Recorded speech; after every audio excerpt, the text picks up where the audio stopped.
God created Garrett and Steve. And God saw that it was good.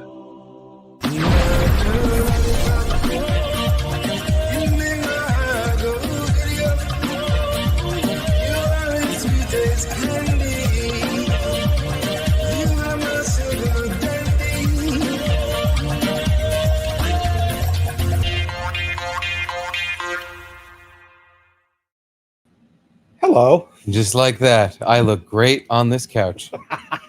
Oofa. I'm always worried about my legs because I kind of want to like sit like this, but then that looks weird. And I definitely can't sit like this because that's really lame. That's Queersittin. Queersittin. Gina's favorite vitamin. And what he's always doing. He bought Keanu it. Yeah. Right? For her birthday. To ease her into all the queer sitting he was going to be doing. Yeah, I always want to sit like this, but I do not like having my foot out flopping around. I yell at Gino for doing that exact thing. So what am I going to sit here and start twiddling my fucking foot and my toes right? No.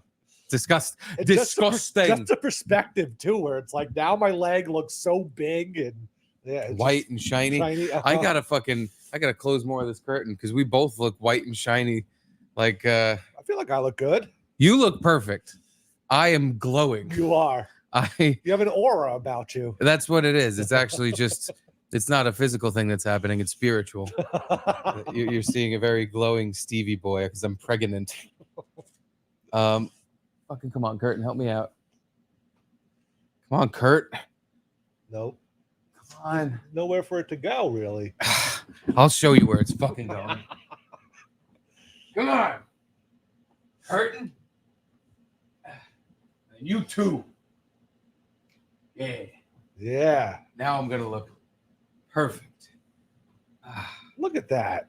I think that is a little bit better. It is better, yeah. Slightly, at least. I'm not fucking hurting people's eyes for, more than the normal reasons that it's just unpleasant to look at me for a long period of time.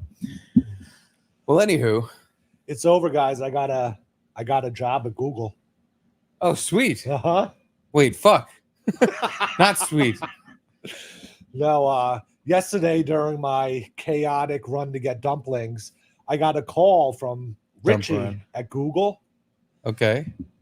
And I had signed up for Google, like I don't know, like focus groups or whatever it is, or product testing.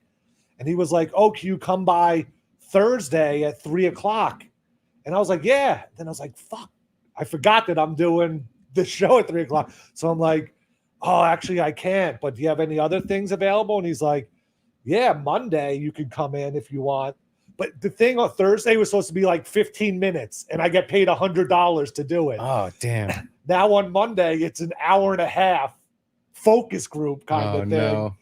But I'm good. I just wanted to. I've been signing up for these things. How much? How many clams for the Monday one? $100. Okay, so it's $100 flat fee. Yeah, I think I like. That's what I've been led to believe, at least. So I've been signed up for these things for like 2 years now and never got a call back ever. And this time I did. So I only signed up because I always wanted to just see what the fuck goes on in these things. Yeah, you want to give faulty, terrible answers that are not your actual opinion and just try to ruin it. I feel like that's what people do in those. I don't know. Maybe. That's what you're going to do in those. My friend who, I don't think I said this on air yesterday, but like the guy that I know that does the War of the Roses things for radio. Yes. He's obviously he's unemployed. That's why he does these things. He's in a Bill Schultz situation where he moved into his rent-controlled apartment in 1996 that has 2 bedrooms. And so then he started having sex with his roommate for the rent? Yes. And he just started, once the original 2 roommates moved out, probably in like 1998, he just started charging people whatever he wanted for the other 2 rooms. Yeah. And since the rent stayed the same since 1998 or whatever, he's just been upping the rent every time someone moves out. So that's his job. God, isn't it awesome that when given the opportunity, most people will just go out of their way to try to do nothing with their whole life? Totally. And it's Because so, believe me, if I was in that exact situation, I promise you, I would be doing nothing different. I know, especially because like the rents in New York, he lives on 23rd and 3rd, which is like next to Baruch College. NYU is kind of in the area. So like he never has problems getting some student to move in where their parents pay the rent and they don't really even know what the rent should be, kind of thing. And so But he's paying rent. He's not like paying a mortgage. He's still just renting. he's still just renting. What happens if like the people who are renting from him find out that they're paying him more in rent than he's paying for rent?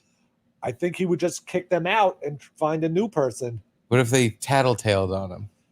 I don't know. I don't know how they would find out who the landlord is. Maybe they could ask another tenant or something, but like my friend wouldn't tell him, I guess. I'd keep the lid on that. Yeah. You don't need to know nothing about rent, landlords, or anything of the kind. But anyway, this friend of mine does these focus group kind of things. He's done a bunch of them, and he lies all the time and said that like one, they wanted to do a thing on dog food. And he lied and said he had a dog and he doesn't have a dog. So he goes to this focus group thing and they, all these questions about dog food and blah, blah, blah. And Edie, how do you feel about this story so far? Yeah. She's a little bit interested. And at the end of the thing, they're like, well, here's this 16-pound bag of dog food. Take it home for your dog to eat. Yeah, let us know how he likes it. How it goes. He grabs his bag, and it's far away from his apartment. And he walks out of the building, walks to the next apartment building he can find with a doorman, and says, "Do you want this dog food?" And the guy's like, "No." And he's like, "Well, you do now." And he just leaves it there and walks out. This guy rules. So that's what I'm hoping for with my focus group. Just get a big bag of dog food to leave on someone's desk.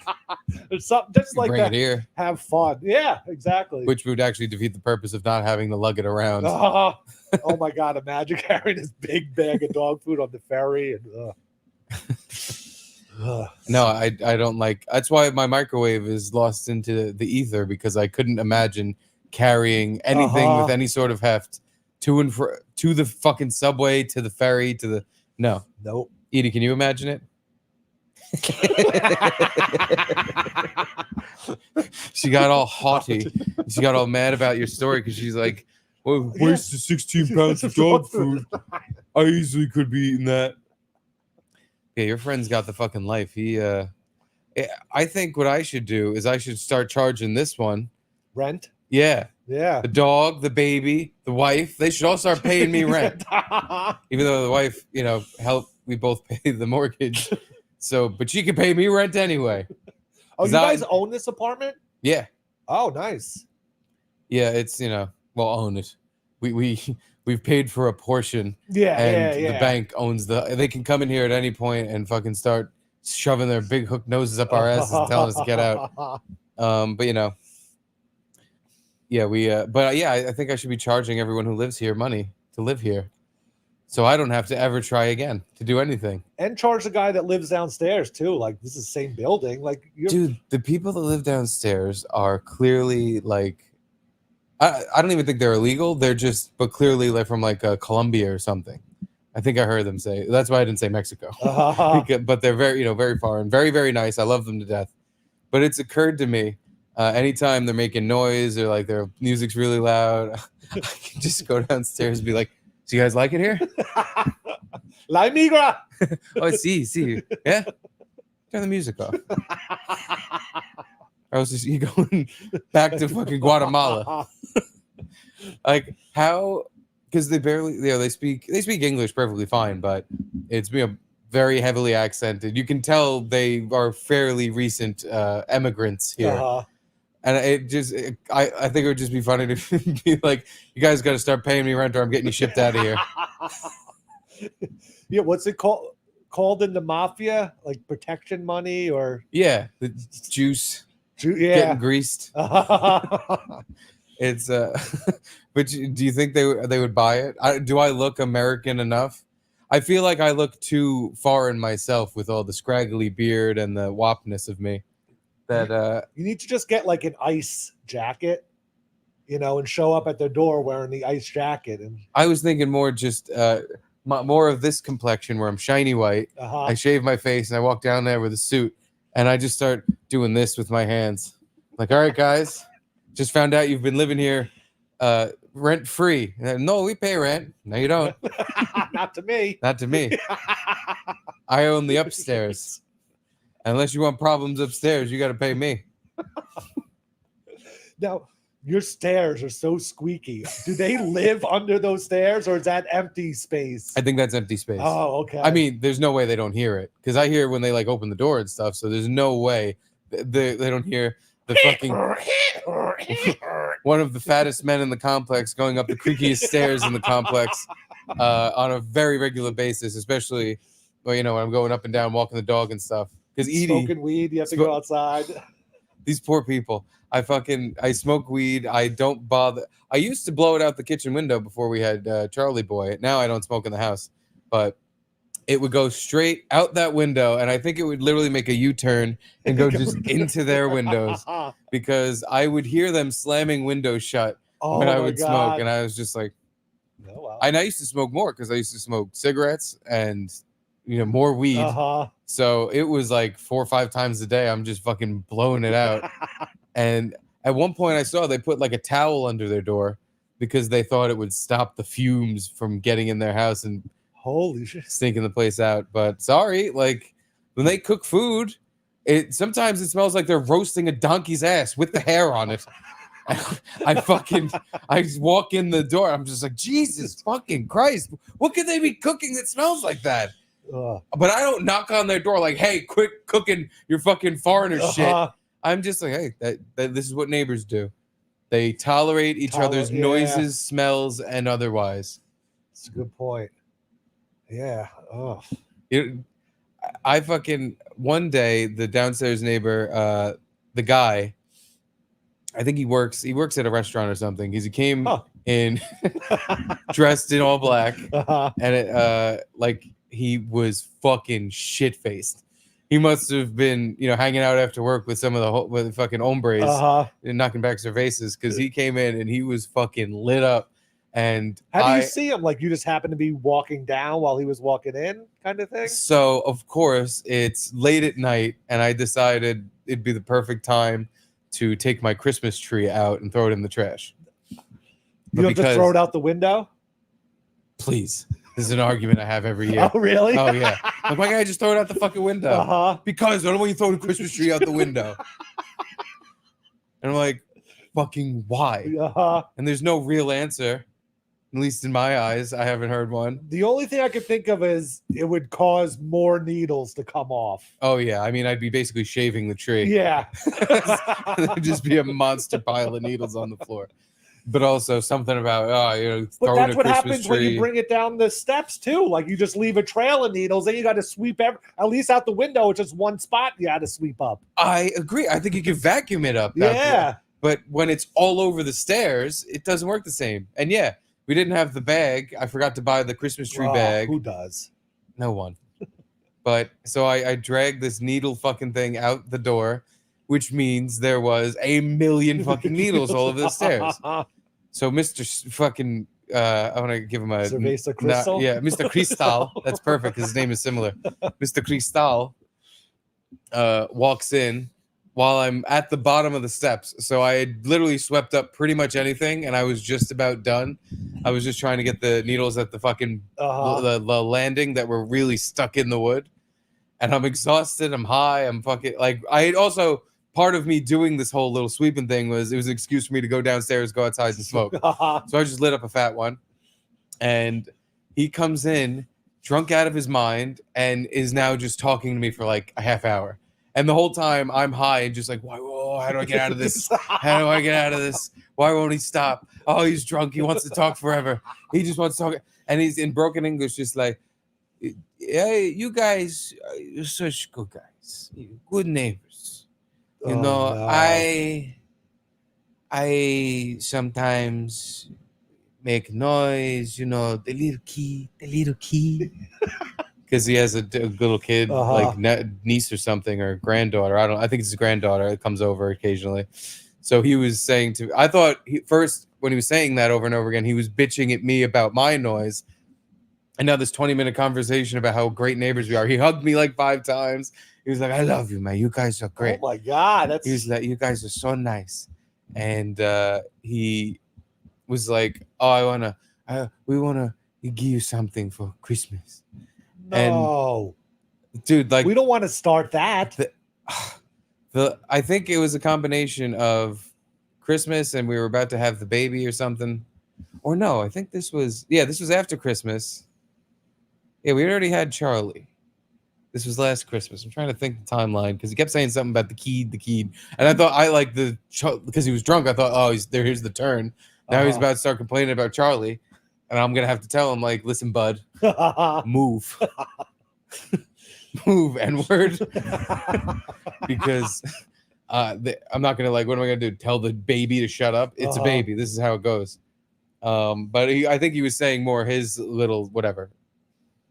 But he got offended at one point because he's like, he was telling me like, oh, I drink or you smoke, I can smell it. And I was like, yeah, again, sorry. Like you live with a guy who upstairs smokes. That's just how it is. I'm not gonna like go away. But he's like, no, I don't care. It's fine. He's fine. But he smells. Oh no. I'm just like, yeah.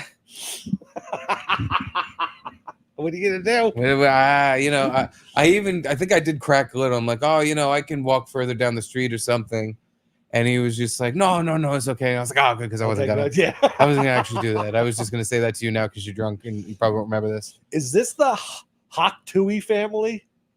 Hoktui? Like when I ring your buzzer, one of the things is like it almost looks like it says Hoktui. No. That's Mr. Tui. That is, I think he's like an old veteran.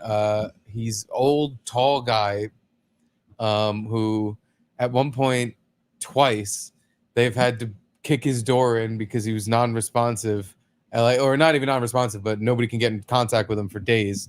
And the last time they fucking kicked his door down, this poor old big dude. He doesn't look like an old weak guy, but he's got some problems, I guess. But the last time they had to kick his door in, apparently, and this just I'm just making this up. This isn't real, but apparently, they got the door open and he was just right there, laying on the ground, shirt on, pants off, naked, just laying there. Donald Duck laying on the ground. Awake? Yeah, but he couldn't get up. Oh, he's all fucked up. He's got some problem going on with him. Oh fuck. So yeah, not funny at all, Garrett. How'd you even hear about this? The super told me. Oh, okay. Because he had to get in. It's just like, for him, it's like, he really felt so bad. Why would you tell me that detail? Yeah. Because he's saying like, oh yeah, he's laying on the floor, his pants are off. Did you ask him if he had a nice piece? No, because it was an awkward. I should have. Now that you say it, I should have been like, oh, how was it down there? Yeah, you have a nice old guy sick piece. But yeah, I just felt bad for him. Did you see the Hoktui girl throughout the first pitch at the Mets game yesterday? No. Is she done yet? I guess not. I can't believe the Mets would promote that. The blowjob girl? Yeah. I guess she's a viral sensation. Well, you don't get it? Get it? Because she would do spits on a peenie? She threw a spitball, right? Oh, God. That's what Barstool Sports wrote. Barfool Sports. Speaking of Barfool, I have this cooler here from the birthday party that was now Sunday. Because 5 days ago, pretty much. We crammed all the stuff that we could in the fridge and we're out of space. So we just left. I think it's literally just a bunch of Topo Chicos. Okay. Got to drink them. No, they might be now. The ice is definitely gone. And yeah, it's just water in there. But the last I checked, the water was cool. Cool to the touch. Okay, cool. So why don't I unshiny myself. I like these, the Topo Chico ones. Unless there's different flavors. I haven't had one yet. Still cold. All right. Would you prefer tangy lemon lime? No, you had that one already. Yeah. We're doing the other two. And then there's tangy lemon lime, and then 2 mystery drinks left. Do you want strawberry guava or Oasis cherry? Cherry. Here you go. Oof. Comedians of the comp ground. Thank you. You're welcome. Thank you for drinking my beer garbage. And I'm very much trying to get rid of. Anyway, now it's a Thursday show. Now we're drinking during the day. A couple of unemployed bums having a couple drinks. This one's not as good as lemon lime one. This one tastes like every strawberry flavored thing I've ever That's why I had didn't in my pick life. it. Oh, like good strawberry flavor though, or the bad strawberry flavor? I figured it would be the You bad. be the judge. I would call that bad strawberry flavor. That tastes like asshole. Oh God. That's crap. Yeah. Well, You I wanna got try the crap this one? one. Cheers. Cheers yourself. Yep. Yours is better. Yours Yeah, is way mine's better. But That's just like cherry seltzer. yeah. This is a strawberry carbonated drink that is unpleasant. I don't even know what I No. would match it up with. Because what drinks do you ever get that are fizzy and strawberry flavored? Fanta? Yeah, I get strawberry soda sometimes. Do you really? I don't think I've ever bought that in my life. No? Never. Oh, it's good. Maybe like Jarritos. I don't know. I don't what brand it is, but I've definitely gotten strawberry soda. I like strawberry stuff, but it's the generic flavor. So with Jarritos especially, there's so many different better flavors. I would never waste my time with a strawberry. Get some tamarind. Ah. Yeah, the tamarind one's pretty. That's the taste. Yeah, they have a pineapple one, right? Pineapple, mango, I think. Guava. Not the biggest fan of guava. No, that's what that is, right? Yeah, strawberry guava. So it's plain shit. We got a bright super chat over here. Let me just read this real quick before we delve in. From Mr. Biscayne. From Gino Bisconti. Wow, Edie is the only one in this room who isn't queer sitting. And it's not a vitamin, it's a supplement. A supplement, a-holes. Queersittin. So yesterday we debuted Steve Garrett, but did you know there was a duo like in the 50s, Steve and Edie? I do know that only because my super, same guy who told me that my neighbor fell down and was balls out, he told me, he was like, "Oh, you guys are like Steve and Edie." And I'm like, "What does that mean? The fuck are you talking about?" He's like, "Oh, you know, that it was like an old variety show or Yeah. something. Steve and Edie, Steve and Edie." And I was just like, where do I go from here with this Yeah. conversation? How do I? I didn't know where else to go after I brought it up either, but it was just funny that I think I actually it came to me after last night's show. I was like, wait, isn't there a Steve and Edie? Yeah, it's like Edie Brickell and Steve Gourmet or something. He did this exact same thing. Oh, He said Edie Brickell, and then Steve. He couldn't name the Steve guy. yeah.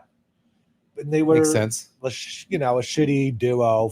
Yeah, like variety hour kind of thing. But they were popular. But she was EYDI. EYDI? IAD? Yeah. Eggs? That ain't Leagues? Yeah. I don't know. ED. I've never seen. I mean, I haven't seen the name Edie spelled that many times Oh in no. my life. Oh shit! Let's go to dog cam, where my dog is being a complete whore, just slutting it up. Must be nice. Living here rent free. That's gonna change, dog. Rent free. She gets free food and free rent and free water, free electricity, Free walks. free walks, Come next week. free AC. Their changes are coming. This dog's gonna be paying rent. She's gonna be paying for food and board. and she's gonna be paying for those walks by the minute. So if she wants to fucking sniff around all night and take forever to take a shit, that's fine. Coming out of your end. Literally. Yeah, she's gonna just be paying me in dog shit. I'm gonna tell her that the rent is due and I won't get a dime, but the next time I take her for a walk, she's gonna fucking shit out of school. Well, anywho. Thanks for the super chat, Gene. Yeah, thank you, Gino.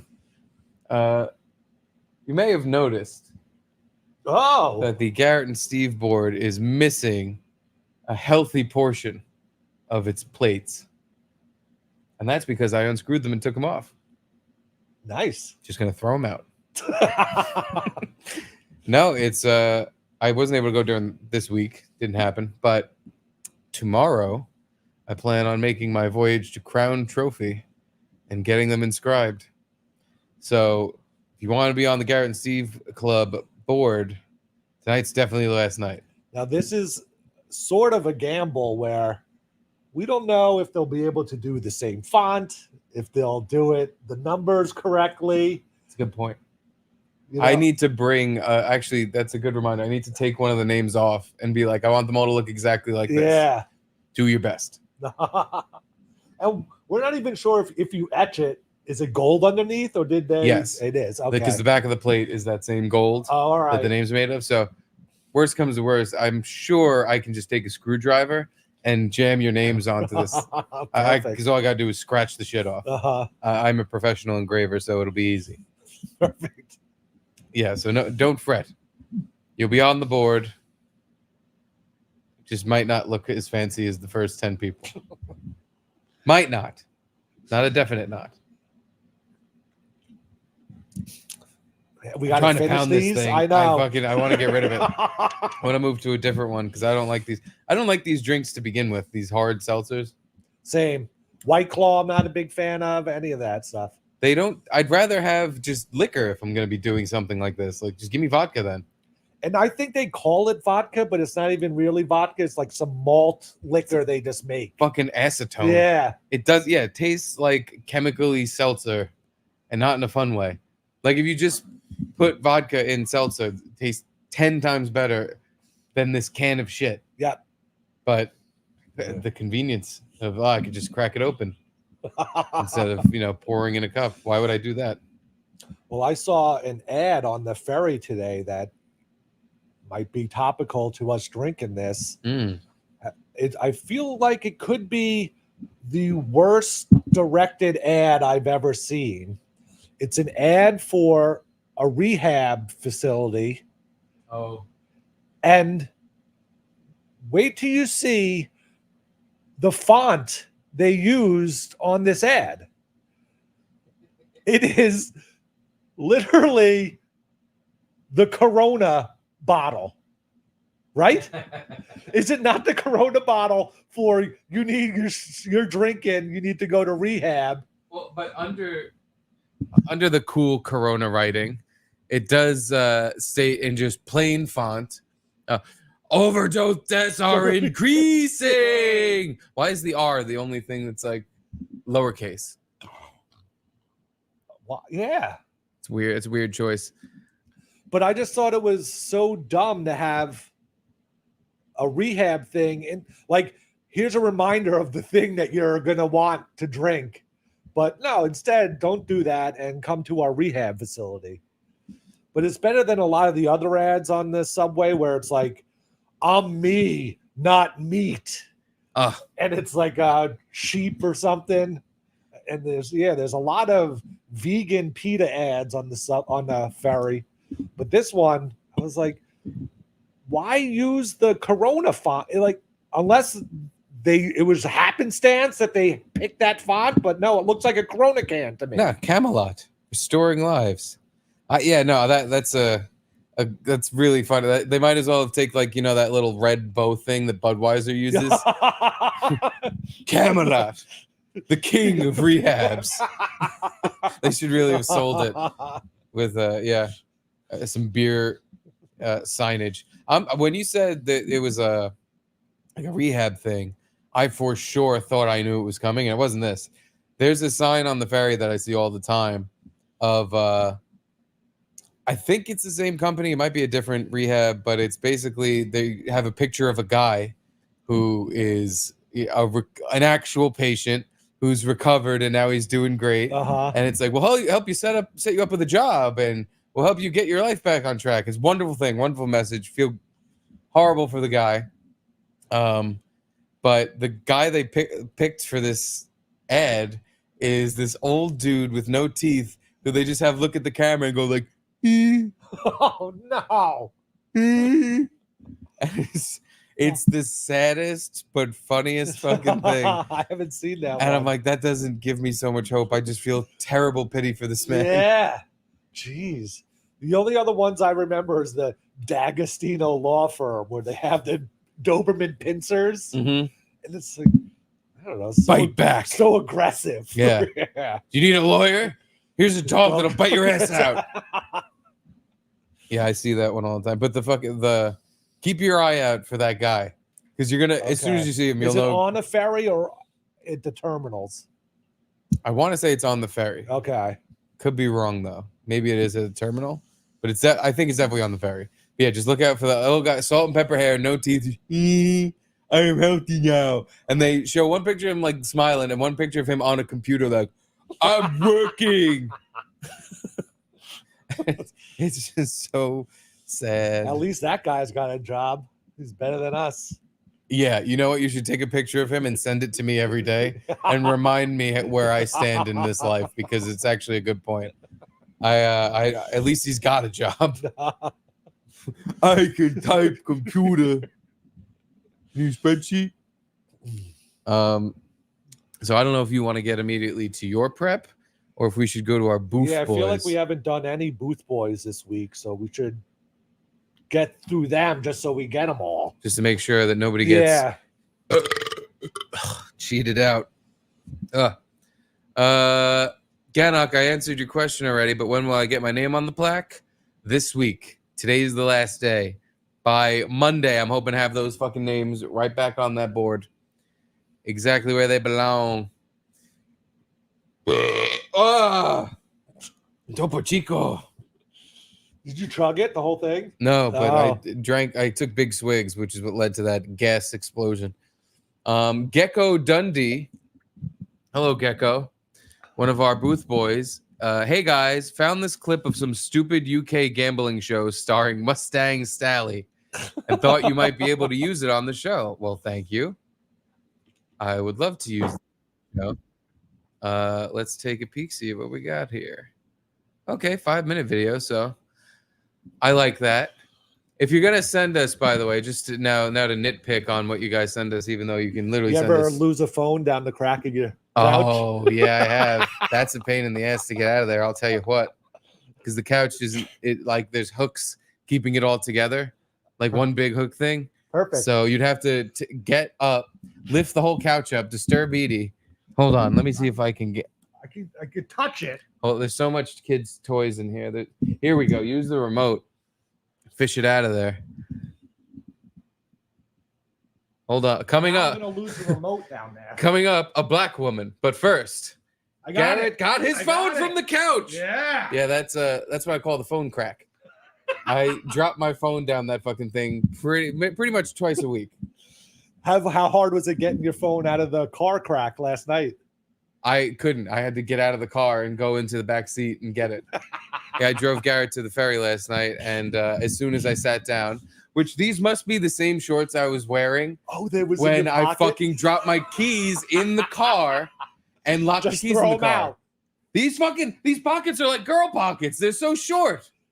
They're a brand new pair of shorts too. Throw them out. They've screwed you twice now. Yeah. At least this wasn't as bad of a screwing. Like, I came home, got out of the car. Well, Edie was in the back seat because that was the other thing that was going on. Edie was freaking out last night because there was a thunderstorm, I guess. So she kept running in and out of the bedroom and like trying to wake up my fucking wife. I'm like, Edie, just come with me. And we brought Edie to the ferry to drop Garrett off, and she loved it. She was hanging her head out the window.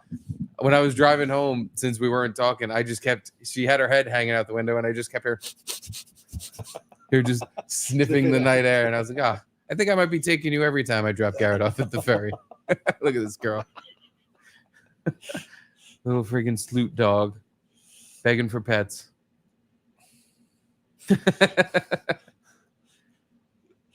But yeah, so once I got home, I just opened the back door and I put up my hand. I said, "Hold on, Edie. Don't come out yet."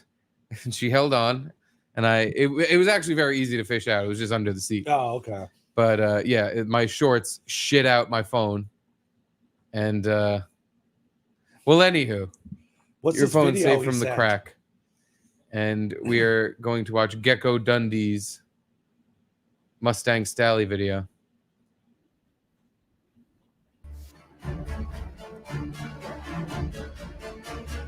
Five, Wow. 4, 3. Sky Vegas have taken the games you play every day and turned them into a game show. This is the Household Games. Our next game takes poise, instinct, and this microwave. Our contestants are going to have to stop the microwave's countdown as close to 1 second to go as possible. If it beeps, they lose. It's beat the beep. It should be simple. It Hey, should quit be touching easy. me, Can Queer. they do it? Have they practiced whilst making their very own lonely ready meal? Let's see how they got on. Have you ever heard I'm not gonna Britain's say a anything, fag don't country distract around me. I'm here? going to count in my head. You do. Oh, you two jailbirds, get away from me. Stop touching me. Why do these queer Brits keep putting my timer on and Victoria, not putting any on the food in? tools here. I'm Emily, here to bake food. along for the ride. They just have to guess when it's going to beep. Not distracting at all, Carl. Yeah, I think, weren't they told the time? Get this colored woman off of me! You! Is she going?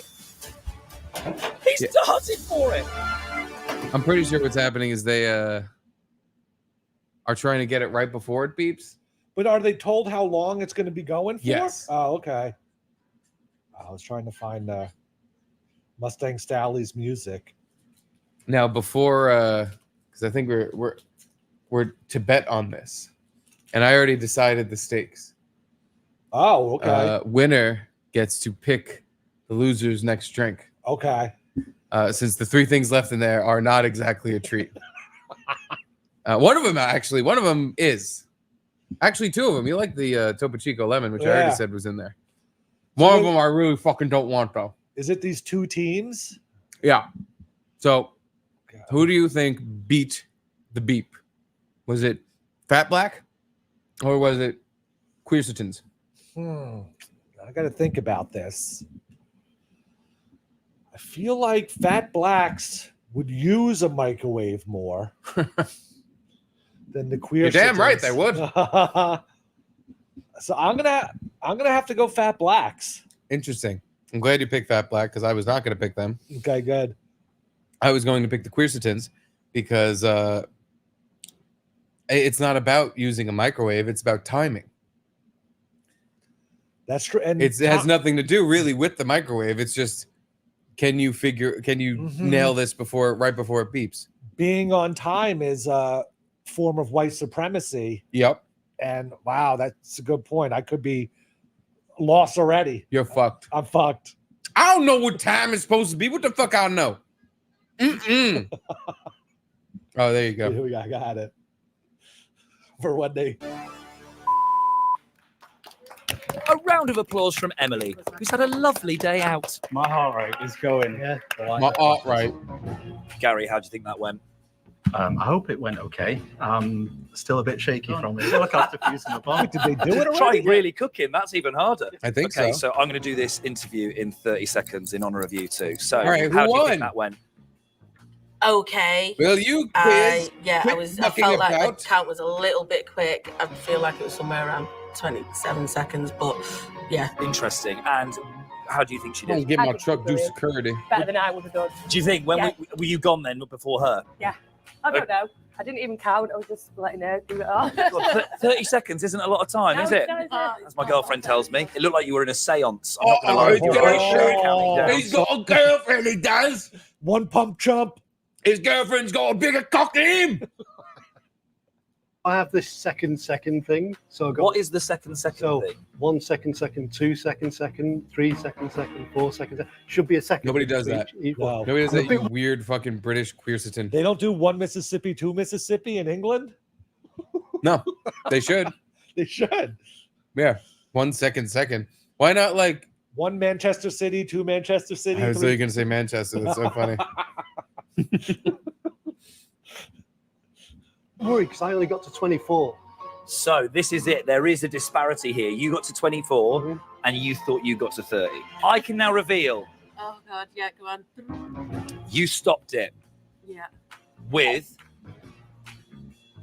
4 seconds left. I don't know if that's good or It was bad. 5 seconds left. So actually, you would have been absolutely bang on. Yeah, and bang you on. were a little bit early. Shot too There you go, early. you fucking asshole. You can cut God damn it. Yeah, because I'm sure your daughter would love that comment, wouldn't she? Yeah. You know, inappropriate is what I'm here for. And they're off. Oh, they're doing it again. 30 seconds. It is 30 seconds. Okay. Do we double or nothing? So wait, what was the results that he was saying? They did it without us seeing it the first time? I Like guess. a practice run, maybe? Oh, I don't know. I just saw that the black lady won, Yeah. but I don't know if it was a practice round. So why didn't they show it? Like it's the whole fun. We see the time and we see when they open I it. think it looks like 2 new people are going. So maybe there's more contestants. 'Cause yeah, wait. And they're off. Oh, Yeah, yeah, those are not the fat blacks that I 2 new picked. blacks. Yeah. Yeah, so I think there's more people going, so but we bet on between those 2 Mm-hmm. and I won. 5's higher than 4. I win. All right, Maybe double or that's nothing. the same black lady, but a different partner. No, No. they're different. Okay. Yeah, that's different. Yeah, the other lady. The lady on the left looks like Jamel Hill. Oh, Might actually be her. the worst lady on Twitter. Yeah. I'm not fond of her. I haven't seen her post in a while, though. Maybe Because she's every time she posts, she gets like, berated. it's got to not be fun. Everything you post, you just get nothing but hatred back. But all right, yeah, you won. Unless you want to watch more Beat the Beep. Well, I want to see them actually do it. Actually, do what like show the score? No, I want to see them try to wait until the last second to pull it open. Oh, okay. Off. 28, 27. Actually counting. Da, da, da, It's da, a da. radical Da, approach. da, da, da, da, da, da, da, da, da, da, da, da, da, da, da, da. She dancing. Get these blacks off my back. 22, Get the blacks right 21. off my back. 20. Me, I don't like the greasy hands. Please stop Tanika can hear the something in same me. song. I don't like these greasy blacks, and this guy's gonna touch me. She's fat. Tiana's ready. Diana, No, will says you Tanika. pieces of shit? Ayana, Will he trust his Put some instinct? pork rinds in me or something. 3. Oh, You're joking. I think they both got buzzed out. They both did it too late. went like that. No. That was. Two things I want to talk about. One is the head nod every 2 seconds when counting. Is that me? Yeah. Oh no. What is a 30-second song? I don't. Do you even know? Because it wasn't 30 seconds. It was like 24. It was. I clearly sung it too fast. Well, yeah, 28 seconds to go, isn't it? Yeah. I mean, awful. It was terrible. Faye was just too. It was your fault. So the people you chose are not only the winners between the two of us, all 4 teams. champions. Yeah. Beat the Beep, blue team 100 points, orange team 75, red and black team Ooh, bust. Do we have to try this now? If I had Mustang Stally, No, but I could go into your kitchen and hit 30 seconds and you stay in here and tell me when to stop. oh, like I count it to myself. and you see if I actually did it right. Well, you don't need a microwave. You can just do a timer on your phone. Oh yeah. They did a microwave because it's the household games. So they had to make a shitty timing game somehow householdy. But yeah, just do your phone. Bet you I can do 30 seconds. Easy. Okay. 30 seconds of dead air. What if the thing is, I guess they weren't allowed to count out loud. What if I just go 1, 2, 3, 4? Yeah, you could. Yeah. But it's not like you're counting on a 1, 2, 3, 4, 5, 6, 7. Yeah. What if I rush it? All right.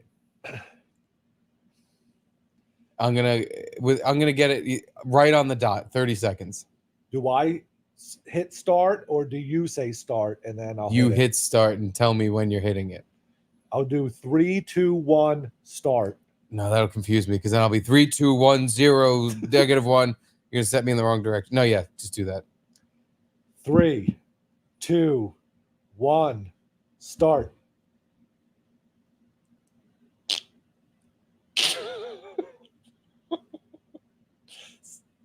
$12 Mississippi. 14 Mississippi.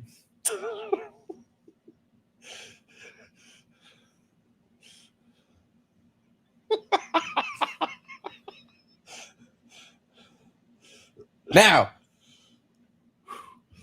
25.75 seconds. I know I went too early. I counted up to 28 in my head. So I was 3 seconds off, but at 28 I was like, fuck, I think I already missed it. And I fucking panicked and just said now. Shit, bad. All right. I got 28. Wait, no, I got 25 out of 30. So that's 5 seconds off. Let's see the big brain on Garrett. Let's see if you can hit the 30-second mark. That's a calculator. Where's my timer? Timer clock. Here we go. Stopwatch. 3, 2, 1, go. No, I'm going to give you the same. 3, 2, 1, go. Here we go. 3, 2, 1.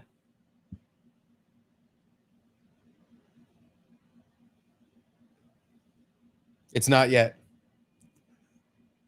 It's not 30 seconds yet, so don't worry. You got plenty of time. Oh, I wouldn't say plenty of time. You have a fair amount of time. 15 Mississippi. 15 Mississippi. 7 Mississippi. 21 Mississippi. 22 Mississippi.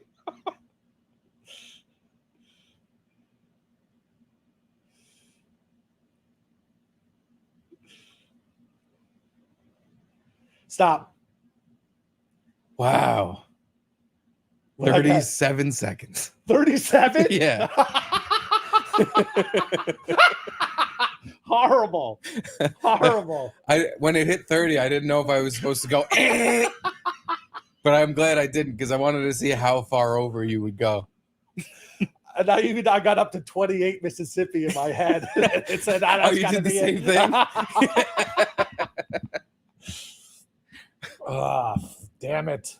Well, you killed me. It's like we know who 37 seconds. Holy shit! The superior microwave timer is. And it is me. Well, thank you for that video. Yes, Gecko. It was a good one. Gecko Dundee with the household games. It is something I would fucking bet on that. That's a fun game to bet on. Yeah. Here we go. Ali. Thank you, Ali. Oh, Ali's not a booth boy, but you know what? Oh, shit. Oh, I know what this is. All right. Thank you for this, Ali. We will get to it after the other booth boys, but I do want to show this. Yeah. Because we were talking about it the other day. It's your mom's favorite. This is my mom's favorite. Me. Here we go. Jay. No other details other than Jay. And he sent a video which just says, how fun it was being a kid. All right, let's take a peek. Oh, Facebook is going to be a bitch and a half to fucking play. Okay. Their whole point of all these social media sites is to build engagement or get people to watch videos. why would they start the videos on mute that you can't restart unless you refresh the page? I don't get it. Like, who enjoys this? I wonder if it makes you watch the video twice. Like it forces you to, and have you they noticed? can show like people who are invested, like buying ad space and shit. Like every time someone clicks a video on Facebook, they watch it at least 10 fucking times because they have to, because we don't let them hear it first, and then it fucking switches to the next video automatically, and then they have to come back and not hear it again. So they end up clicking on this fucking thing 10 times. Like, what is it Instagram where it's impossible to get the video to play from the beginning without it muted? Mm-hmm.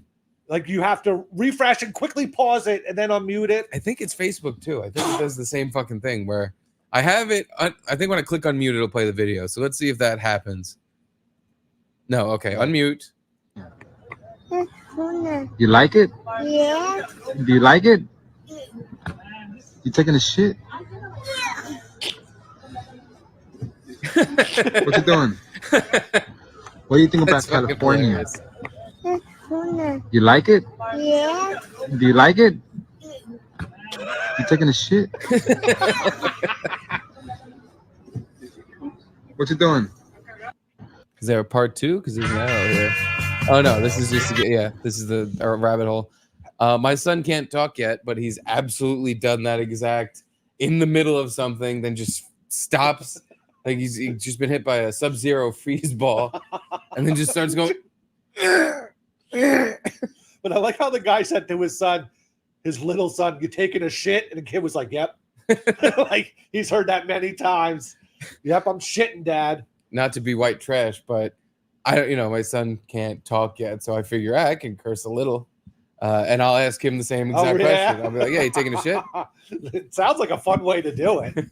Yeah, cursing is definitely a fun way to do it. It's fun to curse in front of little kids. Yeah, especially when, again, he's not old enough to start saying it back to me yet. As soon as he starts repeating stuff, I got to turn off the fucking profanity. Yeah, because they don't know how to use it. Definitely not the N-word. Yeah. No, definitely not the N-word. You taking a nigger? Football season's starting soon, so I got to fucking cool it. But yeah, the amount of times my son's been in the middle of, walking around the coffee table, walking with his little cart, or just the funniest is when he's on his stomach, like crawling on the floor, and I just see him like lean up and just go like, and I don't know what it is with kids where they groan like an old man trying to pass a brick. He will start just like his face gets all red. He makes a fist, and he's just like, I'm like, son, take it easy.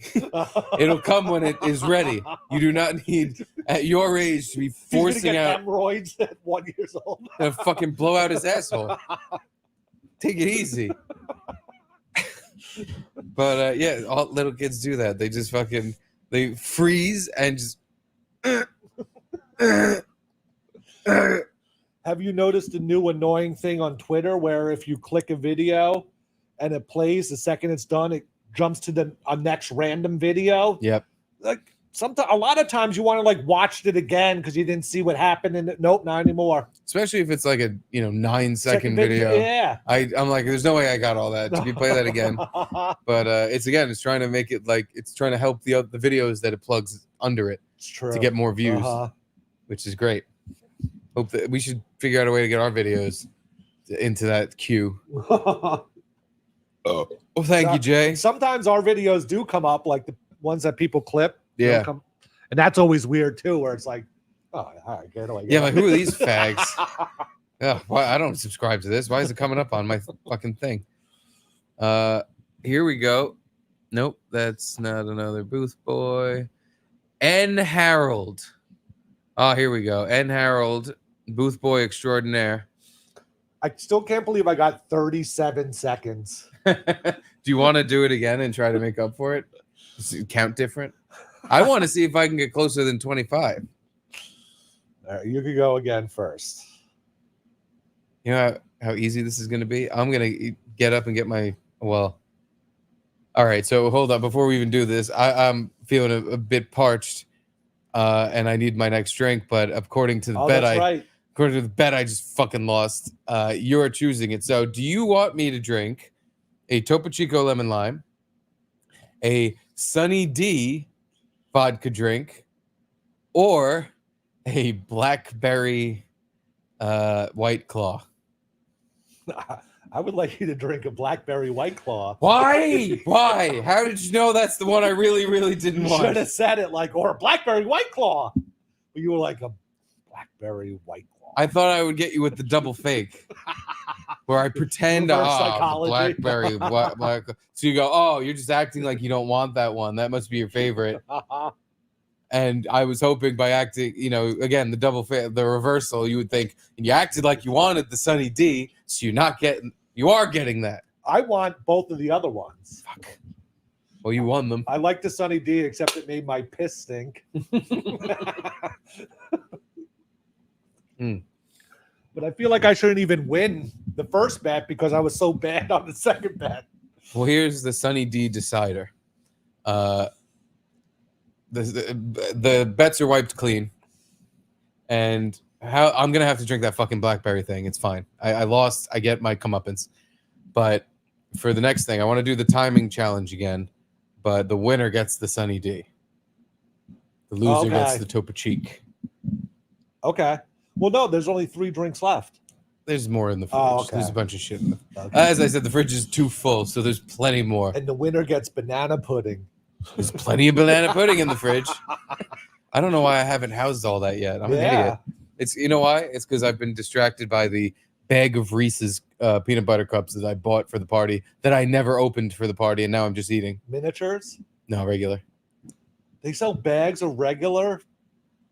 It's not the double pack like the one you buy. It's just single, regular sized Reese's. But like wraps individually in a bag? Yeah. I've never seen that before. I've always gotten the minis. The minis blow.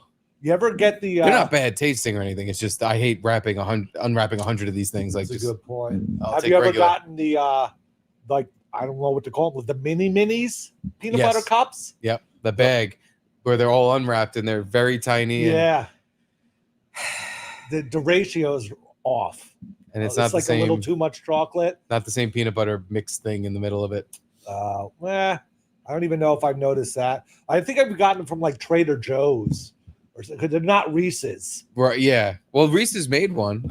Oh no! Oh, this is empty. Thank God. Talking about snacks. Spilling my fucking drink. But no, yeah, the mini ones. It's too good to be true, unfortunately, because you'll have a handful and be like, "Oh, this isn't the same." I'd rather just a bag of unwrapped regular size Reese's that I can eat like chips. Do you throw them in the freezer?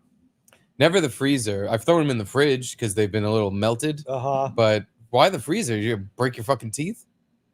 It's kind of nice. Don't they get like hard as a rock? Are you only the mini ones I put in the freezer? Oh, yes, and they heat up very quickly. Once you take them out. Yeah, but in a glass of milk, you throw pop fuel in your mouth, drink a glass of milk. It's good. That sounds like a good way to get diarrhea. Mini Reese's with chugging milk. Well, anyway, this is round 2 of the Time Fest. I'll go first, and I will literally go get the drinks as I do the timing. That's how confident I am. Wow. Okay. So confident am I that you just give me the 3, 2, 1. 3, 2, 1, start. Now,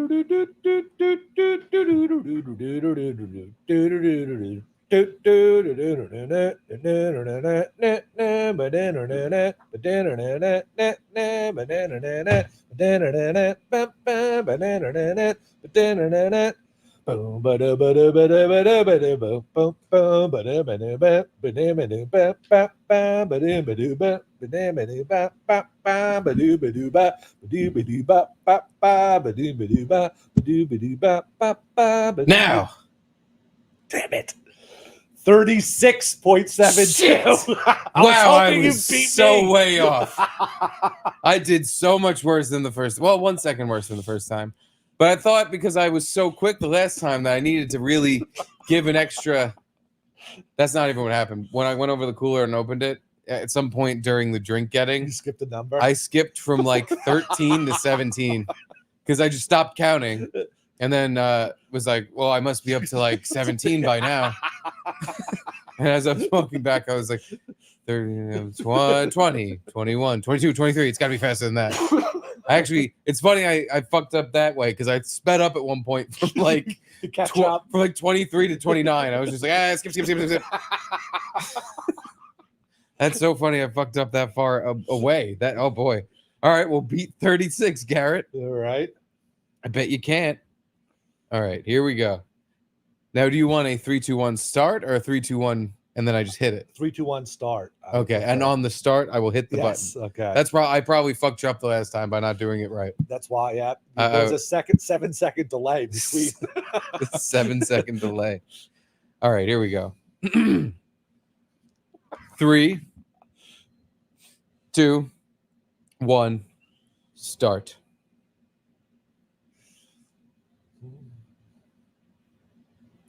Don't get distracted by the dog now. Don't start thinking about pause instead of pausing to think of the next number. Edie girl. 15, 16, 17. Edie girl. 21, 21, 21. Sleepy dog. Stop. Listen. Was I so early that you weren't ready to stop it? I just wasn't paying attention, if I'm being honest. I was watching the dog on the screen. So I stopped it a second late. But because I stopped it a second late, you got exactly 30. Whoa! So really had 29, but you might as well have had 30. I really had 29.62. Pretty much. Yeah. You won Woo! all around. That was 1 second. Thank you. I'll even give it to you. My fuck up. You got 30. You nailed it. Jesus Christ.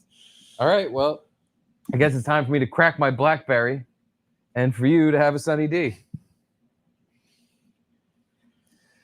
Wish I had the purple stuff. I have the purple stuff. No, Do you want the purple stuff? No. I'll give you the purple stuff. It's not a big deal. Oh, and it's fizzing. You know, that's not that bad. I really thought that would be a lot worse. Yeah, it's just kind of tastes like Chambord. Really? Yeah. A little Chambord right. White Claw. Like blackberry seltzer isn't bad. Mm. It's not a bad flavor to get. Yeah, this is tasty. I still hate the aftertaste and the Now you're sorry you lost the bet, aren't you? Tricked you. It was a triple fake. I really, really, really wanted the blackberry seltzer. But anyway, back to business. This is a business podcast. We take care of business. And Harold sent 3 different things. If you guys feel nostalgic, this is so good. I got this thing that I holler to. Oh, of course, there's a fucking ad.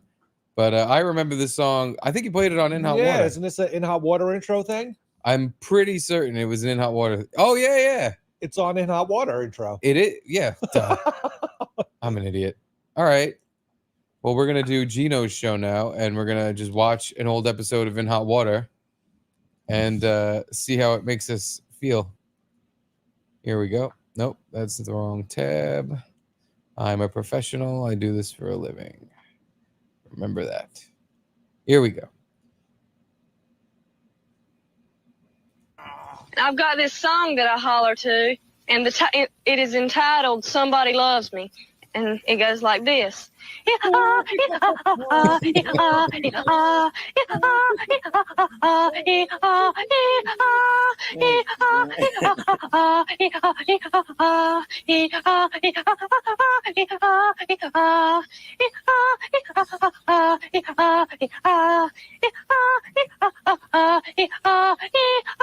Such a good song that she hollers to.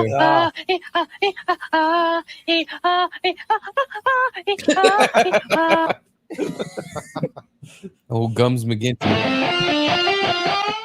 Hey, look, it's Gino. Hey and hey. I Happy fucking Monday. I will say it again. There are times I see clips and I'm like, I used to do this very rarely. I'll be like, I think this would be a great opening for the show. And I never. Do you ever? Does that phone ever? I just don't. There's a weird thing on the phone call list. I don't know if it should be there. Does that? I never do because holler about this past.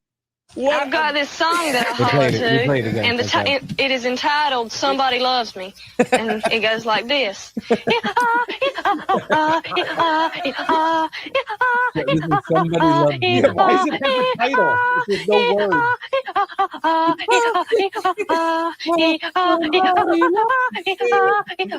Somebody loves you. This is the part I don't get. Look at me. I'm growing. Pause it right there. Did anyone think this? You don't even have to. Did anyone think this is where the guy just bends her over and rapes her? Like it was a rape call. That's what I thought for a split second. I'm like, oh, okay, obviously. I think it's a guy. You think? What? Yeah, wait. Who's this feller? Who is that? I was asking the same thing. Who is this feller? Who is that feller? He's the guy on the Rehab ad that you saw. Yeah, dude. It's because that's the face. Just, minus the glasses and the hat. That's the guy. Yeah, I'm doing great. It's so weird how your teeth really make your face. Like, you would think if you lost your teeth, you would still look the same. Just, minus a few chompers. But yeah, like your smile would look shitty, but yeah, your whole jaw caves in. You're going shock puppet. Yeah, I really like having teeth. People like that remind me of that. So I'm going to the dentist tomorrow. Are you really? I have to. That fucking cap keeps popping off. Piece of shit. Well, thank you, N. Harold, for that one. He sent a couple other ones. Let's see what we got here. Just another day in the office is what this one is. Let's see. Let me say, what do we have here? Oh, good, a Twitter video, so it'll actually work properly. I saw this, and apparently the co-pilot ran out the back of the plane and jumped.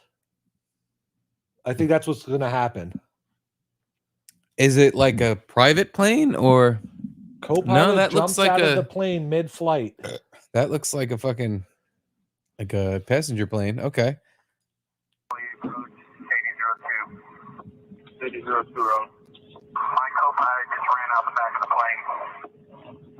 He just did what? He just ran out the back of the plane. Can you even do that? So you don't have a co-pilot on? I didn't know that. He just jumped out the back of the plane. Right. Would you like me to circle where he left at? Say that again? Would you like me to circle where he got out at, or you got me on track? We still have you on track. Did you need something else? No, the dude literally jumped out the back of the plane without a parachute. Oh boy. That's what I was wondering. Need to do something else, circle or something? Or?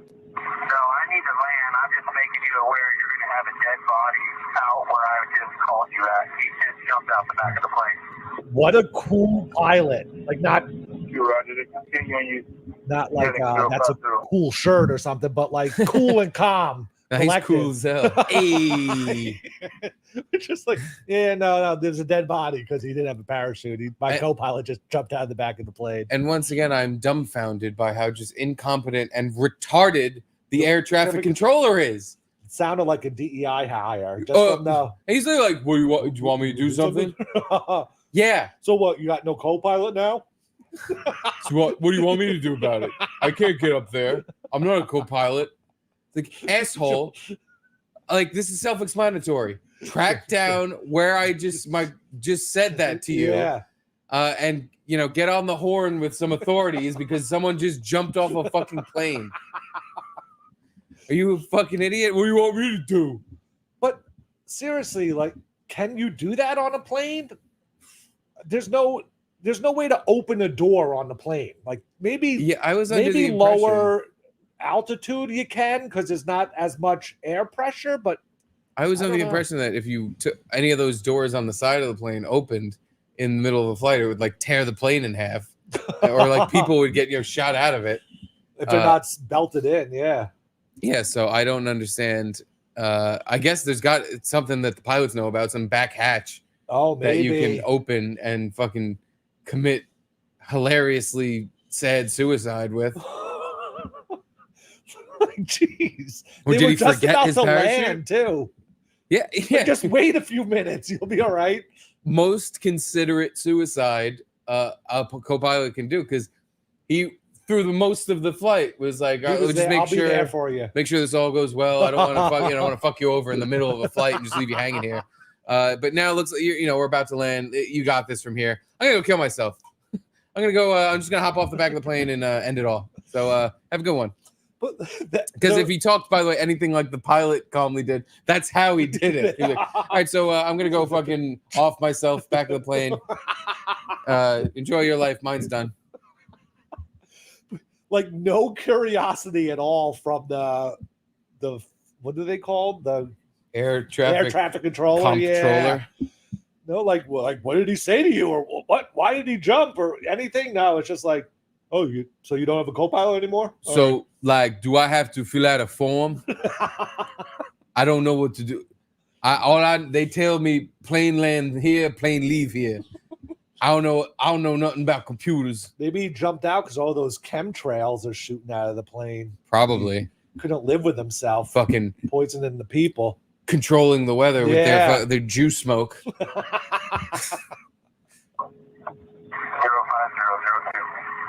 I want to hear that whole thing again. Approach 8002. 8002. My co-pilot just ran out the back of the plane. He just did what now? He just ran out the back of the plane. So you don't have a co-pilot on, you said? No, he just jumped out the back of the plane. I can understand still, even at this point, being kind of confused. Because he's saying it so matter-of-factly. It's like, well, what do you mean he jumped out of the plane? Did he have a parachute, or did he? Are you saying like he jumped out like of doing the cockpit this door and started jumping in the middle of the aisle or something? He figuratively jumped ship. Like, is he quitting? So he's refusing to work? Okay. Well, that's sad. What do you want me to do about it? I understand if that's what he's thinking. Like, oh, so this guy, like, but once he describes he jumped off without a parachute, it's like, oh shit. There should be some sort of incident, like reaction I have where I now know what to do. Where like, oh, there's an incident occurring on the plane. There's a dead man jump off the plane. And if I know anything from playing No Man's Sky, where you land on planets and then you have a spaceship that you could take off from. If you land on a planet and don't put a marker down and you take off, you'll never find the place where you landed the first time. Like you think like, oh, I just went like for 2 seconds this way. I'll turn around and get back. Nope, it never happens. So there's no way this guy can like circle where he thinks the guy landed. Yeah, that's I think, but I think with planes, they do have a more accurate accounting of exactly where you are at any given moment in time, especially when they have the, the log of when it was said at what time and where the plane was at that exact time. But yeah, I don't. Or is this just a video of a plane landing? And someone put on their like megaphone button on their board and just. Oh, yeah, my co-pilot jumped out and just making up a story. Internet be tricking us. Probably. Actually, this is all fake. This is completely fake. Because I know, like 100%, that's not a video of this plane landing. No. How would they fucking just have that? Yeah, no. But I figured it was stock footage and that what we were listening to was the juice. Oh, maybe. But now I'm even thinking what we're listening to is completely... like bullshit fake. And we just spent a lot of time getting tricked by the internet. Always be tricking me. Every time I go on internet, I click on a link, I click the link be tricking me. Now I'm watching fake shit, and now I just bought a plane. And for some reason, they're filming this plane from miles away before it landed, but they didn't get the point 2 seconds beforehand where a pilot jumped out of it. Let's just quickly Google co-pilot falls out of the plane. falls out of peener. Co-pilot falls out of the plane. Co-pilot was stressed, emotional before he jumped from plane. Oh. That looks death of co-pilot who mysteriously exited plane mid-flight. Okay. Oh, I see. So this is from 2 years ago. Okay. But NTSB releases final report in case of pilot's fatal fall from fatal fall plane before RDU emergency landing. Morrisville, North Carolina. A final report conducted by the National Transportation Safety Board shed a little more light on the day in which Charles Crooks fell out of an aircraft. Isn't that the same last name of the guy that shot at the president? Cooks. I thought it was Crooks. I could be wrong. Thomas Cooks, I thought. Either who. Yeah. On July 29, 2022, moments before an emergency landing at Raleigh-Durham International Airport. I've landed there. That definitely wasn't Raleigh-Durham International Airport. The video. The video, yeah. Yeah, no. But again, I didn't think that was... Wow. The couch is your element. Yeah. You always let some It's a rips. home game here on the couch. You always try to kill Edie and gas her out on the couch. Although I guess during the dining room show, you have a better angle at fucking just straight gassing the dog. I've actually She's pointed laying right below me. pointed down at her. The old stinky shower. However, the report left a big question unanswered. Did Crooks fall or did he jump? The report stated, although the PIC, who's the PED IGER charge, an operator reported that the SIC's departure from airplane was an intentional act, there was insufficient information to support the assertion. CBS 17 did a lot of yada yada-ing. If you're dealing with something where you may be implying that someone intentionally took their life, it could be very sensitive. Oh, it's very sensitive, some Walt said. So the NTSB wants to make sure they get it right before they call it. And in this case, they did not have enough information to positively say one way or the other. So this is an article 2 years after the fact just saying, we officially don't know what happened. How do you not know? How do you accidentally fall out of an airplane? That's impossible. He had to open some hatch and jump out. Like, yeah, here. Crooks was an unnamed pilot in command. Stated the pilots were returning to the airport picking up other skydivers, and Crooks was as the pilot flying. PIC indicated that the approach was stabilized until the plane descended below the tree and encountered a wind shear. Crooks initiated a go-around, but before a climb was established, the right main landing gear hit the runway surface before it fell off. Good. Emergency request delivered to the airport. Okay. 20 minutes into the diversion, the pilot reported that Crooks became visibly upset following the hard landing. So they bashed their landing gear in and took off again and had to land somewhere else. And this was a skydiver plane. So it had a back hatch that opened for skydiving. Oh, yeah, So this during this time, okay, visibly upset following the hard landing. During this time, the PIC told the investigators that Crooks opened his side cockpit window and lowered the ramp in the back of the airplane, indicating that he was going to be sick and needed air. Crooks looked at him and said he was sorry, got up from his seat, removed his headset, ran out of the airplane through the aft ramp door. PIC noticed the controller that Crooks had just jumped out of the back of the airplane without a parachute. Ran out of the back in a headfirst dive. Okay, dude, this guy ran out of the back of the airplane. So now he was just like, fuck it, I'm out. I'm doing the skydive everyone's afraid to do, the final one. So because halfway through this, I pictured maybe he was fucking with the door that they let people out in, and it fucking snapped open, and he tumbled out of it. But it sounds from a description that this guy literally just was like, I'm sorry, took his and sprinted out the back of the plane. Just head first dive. Absolute rush to die. A Salman Rush die. Gee. So in a statement, investigators, pilot in command said Crooks ran out of the back of the airplane and head first dive. So that could be some indication, but it could have been that he somehow or another tripped.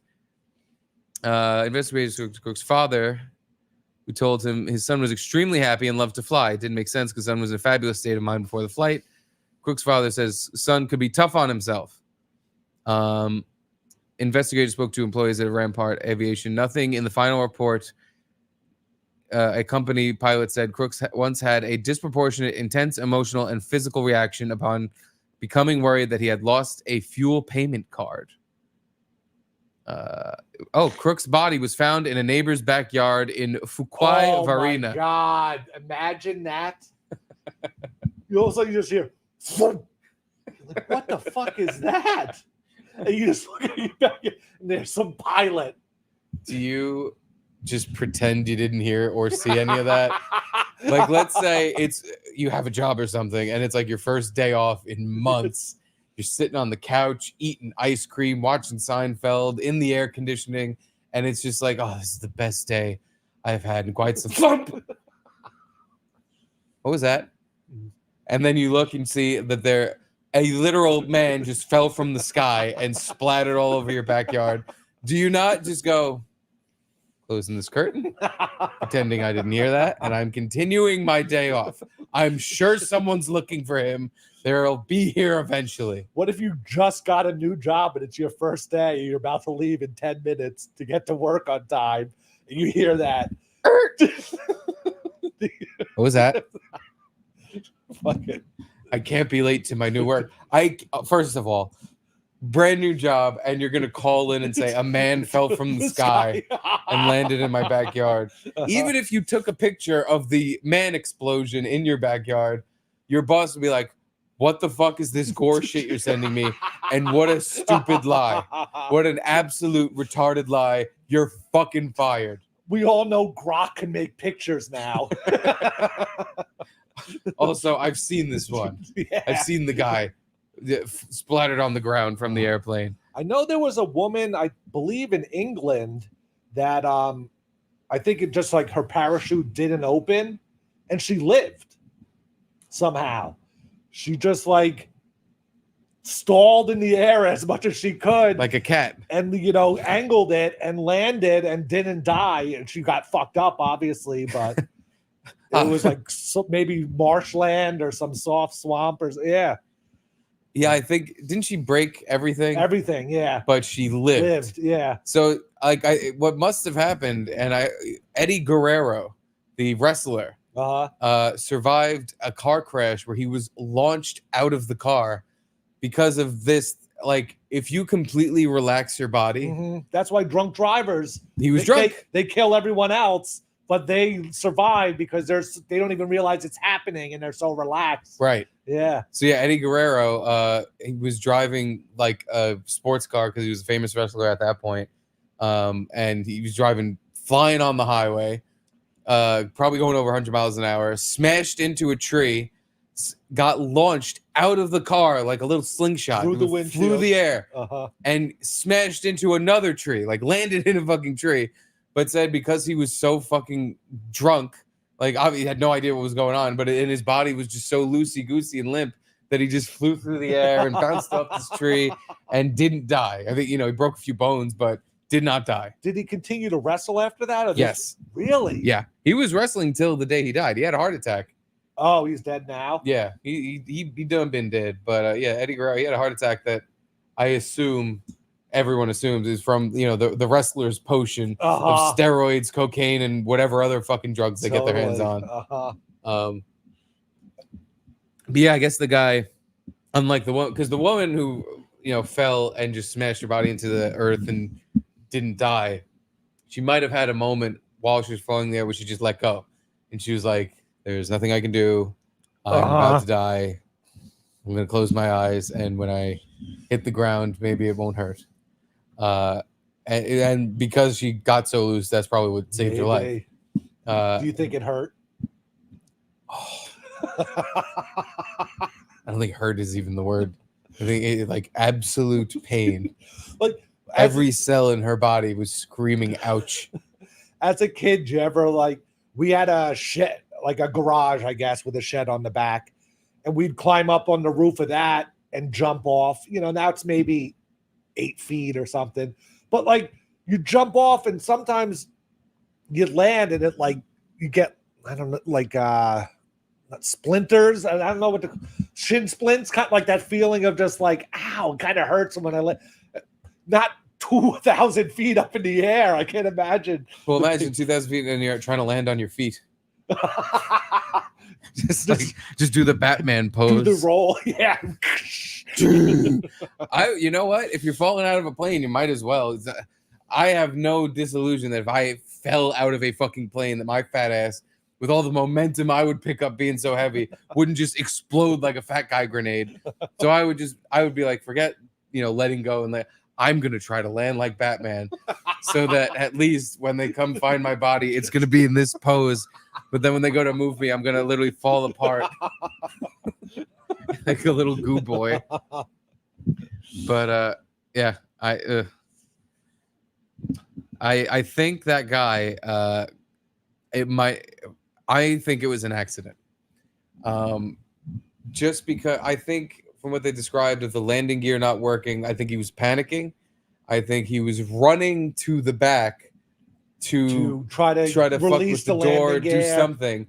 And a little overzealous, little overran it, and literally probably stumbled while trying to stop, which would just look like, oh shit! And then he fell forward and fucking just flew out of the plane. Can you imagine that? Oh shit! That fucking, oh my god, dude! Worse than when I broke the Grimace glass. That fucking moment of oh no, this is happening. It's over. My life's over. I thought of that today while I was driving. I dropped Charlie off, and I was driving home, and I dropped Charlie off, and I forgot his little cart that he walks around with, and I had to run back home, get it, and then run back. God! So I was in a rush. And I turned a corner, whipping the car around, and immediately there's just this little Indian kid on a skateboard in the middle of the street with his grandma. And if he was 10 feet ahead of where he was when I turned the corner, he would be in my wheel well. I would have smashed into him. Oh my god! Because I was would going. Would it have been your fault, or he was you had the light or something? I know, there was no light. It was an intersection where there was no stop sign, no nothing. It was a side street. So I was just going around the corner onto the side street to cut over. Did grandma yell at you? Not me, no. I didn't come that close to him. Okay. She yelled at him to get out of the road, and he immediately got out of the road. And I slowed down to 2 miles an hour because he gave me a heart attack. But again, if he was 10 feet forward from where he was, and I whipped around that corner like that, he would be in the guts of my car, literally spun around the wheels. And I thought of it to, I guess, scare the shit out of myself and make myself calm down and drive slower. I'm like, can you imagine if literally my initial reaction to, I just hit that kid going that fast, he's dead. He's 100% dead. Will we have still done a show today? Oh yeah, because I took off. No way, she's gonna write down all the license plate numbers. Just like how I said, I would have pretended that guy didn't land in my yard. I would just be like, nope, didn't happen. Meanwhile, you just shh. I'm just dragging the skateboard in my fucking. It's jammed in the wheel, in the fucking axle. Yeah, it scared the shit out of me, and I for the rest of the drive home was just signaling and turning, just in case there's a surprise child around the fucking corner. But that. Funny those drunk people driving when they have a flat tire or whatever, and it's just the rim sparking up on the highway, and they're just driving. There's cops pulling up to them saying pull over, and they're just no, I'm fine. I'm fine. You go around. Just go around. Yeah. Oh god, but there's that stomach dropping feeling, like the one I had after I got fired. But times 10 billion. Yeah. Because you didn't lose your job. You just lost your life. You're going to jail. I'm sure, even though it would have been an accident, because again, it's not like I ran through a red light or ran through a stop sign or anything. I just turned a corner and almost plowed over a little boy on a skateboard. I'm going to do kickflip, Dad. Look at me. Ah! Oh no! I ollied into Shiva. Now I am in heaven. No, instead of losing just a chunk of a livelihood or something, I would have either been in jail or just spent the next months, years of my life not only thinking about it, but dealing with I accidentally just ran a kid over. How do you even look at your own kid now? Because oh my God, I killed someone's kid. Yeah. Pure guilt.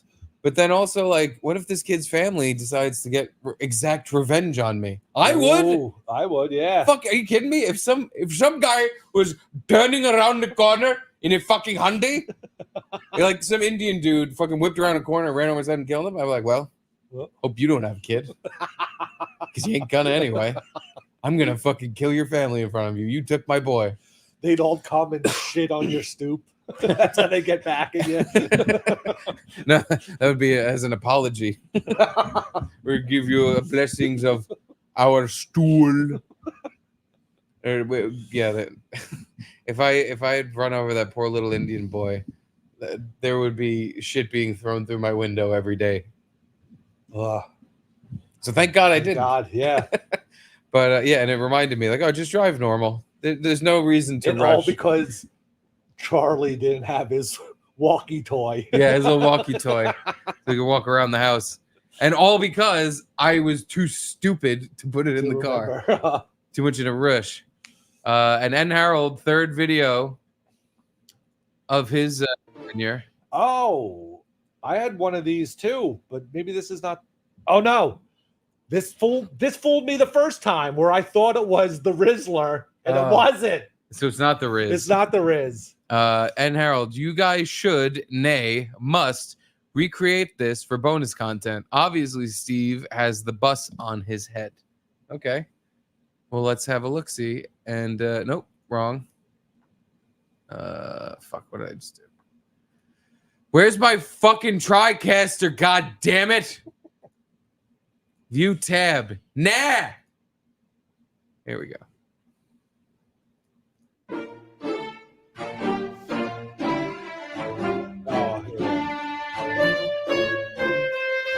There's just a little fat kid. He's got like I don't know, a saran wrap box on his head, some sort of it's a bus. It's like a toy bus. Oh, is it? And the kid behind him is spinning a boxing glove on a string. I have a bad feeling about this. It's getting close. Trying to knock it off like a gladiator with a way too low. Boom! Well, to be fair, he did knock the bus off his head. We should do this. We should recreate this. But instead of, I'll put Bigfoot, Charlie's monster truck toy on my head. Okay. And you swing a brick around and see. Do you have that? Oh fuck, what's it called? The skip step or whatever. Skip it. Skip it. Yeah. Well, yeah. Skip it. Skip it. Skip. No, I do not have a skip it. It's 30 years removed from when I would even have a skip it if I were to ever have one, which I never have. That'd be the perfect thing to use for this. Yeah, because again, if you blast me in the head, it'll probably give me a concussion. But yeah, this little chubster getting fucking wailed on, and he looks very obviously like the little brother. Which because he's kind of chubby and he's shorter, which is little brother stature. What bravery that kid had, because it was like whizzing by his face multiple times, and he never flinched once. He just stood there like a champ. Even while it's crushing his jaw, he doesn't flinch. Look at that. It literally hit him so hard, it rippled his face. Blip, blip, blip, blip.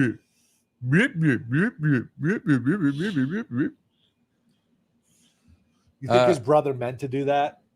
Yeah. Yeah. Yeah. That was the whole point. Why would it be on his head? You could knock it off of anything. Now put it on your head, and I'm gonna absolutely not smash your fucking brains in. Hold on a second. Let's look. Hold on, callers. Hold on, callers. Thank you, N. Harold, for those videos. They were superb. Yes. Let's get to a couple super chats because one of them caught my eye, and What caught your eye? Oh God. Remember the focus group? Yes, I remember the focus group. I was watching Seinfeld the other day, and you remember how? By the way, the focus group is a podcast that we used to produce for that wasn't on Compound. They rented out the studio. They rented the studio, and they were two gay guys that were very like. Well, one of them you could tell was gay, but the other one was like just a very. They were like rich white guys. Yeah. And they did a show where they just talked about goings on. They used to have a show on Sirius on the OutQ channel, which is the gay channel. Obviously, and then Sirius got rid of them, and yeah, they started renting out our studio, and they're kind of like us. Just two guys being facts. And then during COVID, they kind of realized, oh, we could just do this ourselves, and they let us go, I guess. Yeah, but yeah, no complaints from us. They played in the middle of the show. I had to throw up their like segment bumpers, and one of them had George Costanza going, "This is how you do business." Oh no, he goes, "Negotiation. This is how you do business." Uh-huh. I remember hearing it a million times doing It was that a fucking business show. podcast. It was a business podcast. Yeah, there was gay business up to homo bids. But yeah, I saw the episode where he says that the other day, and it's when George is negotiating. First of all, yeah, it was like an earworm that blew, like a little grenade went off my head. I was like, stop. This show's boring. But no, it's George talking about how he's not going to take the deal from NBC when they're pitching their pilot. Yeah. And negotiate this thing. I was like, oh, this is the worst, because he was completely wrong and lost money on the deal. It's so funny that they use that as like a business thing. Yeah. But anywho, back to the chats. Gina Marie, towards the Conti Incidentals Fund for a glass. Speaking of which, I bought one. You did? I did. Last night, I went on eBay, and someone had a set of two. It was Grimace and not Mayor McCheese, but the Hamburglar. Burger Cop. Yeah. Hamburglar, right? No. It wasn't a hamburger. No, the cop that's got a hamburger head. Oh, yeah. Okay. Yeah. Because I was like, I don't think we have that one. If we do, we have two now. Maybe we could give you that one to break. How much did it cost you? With shipping and all, it was about $30.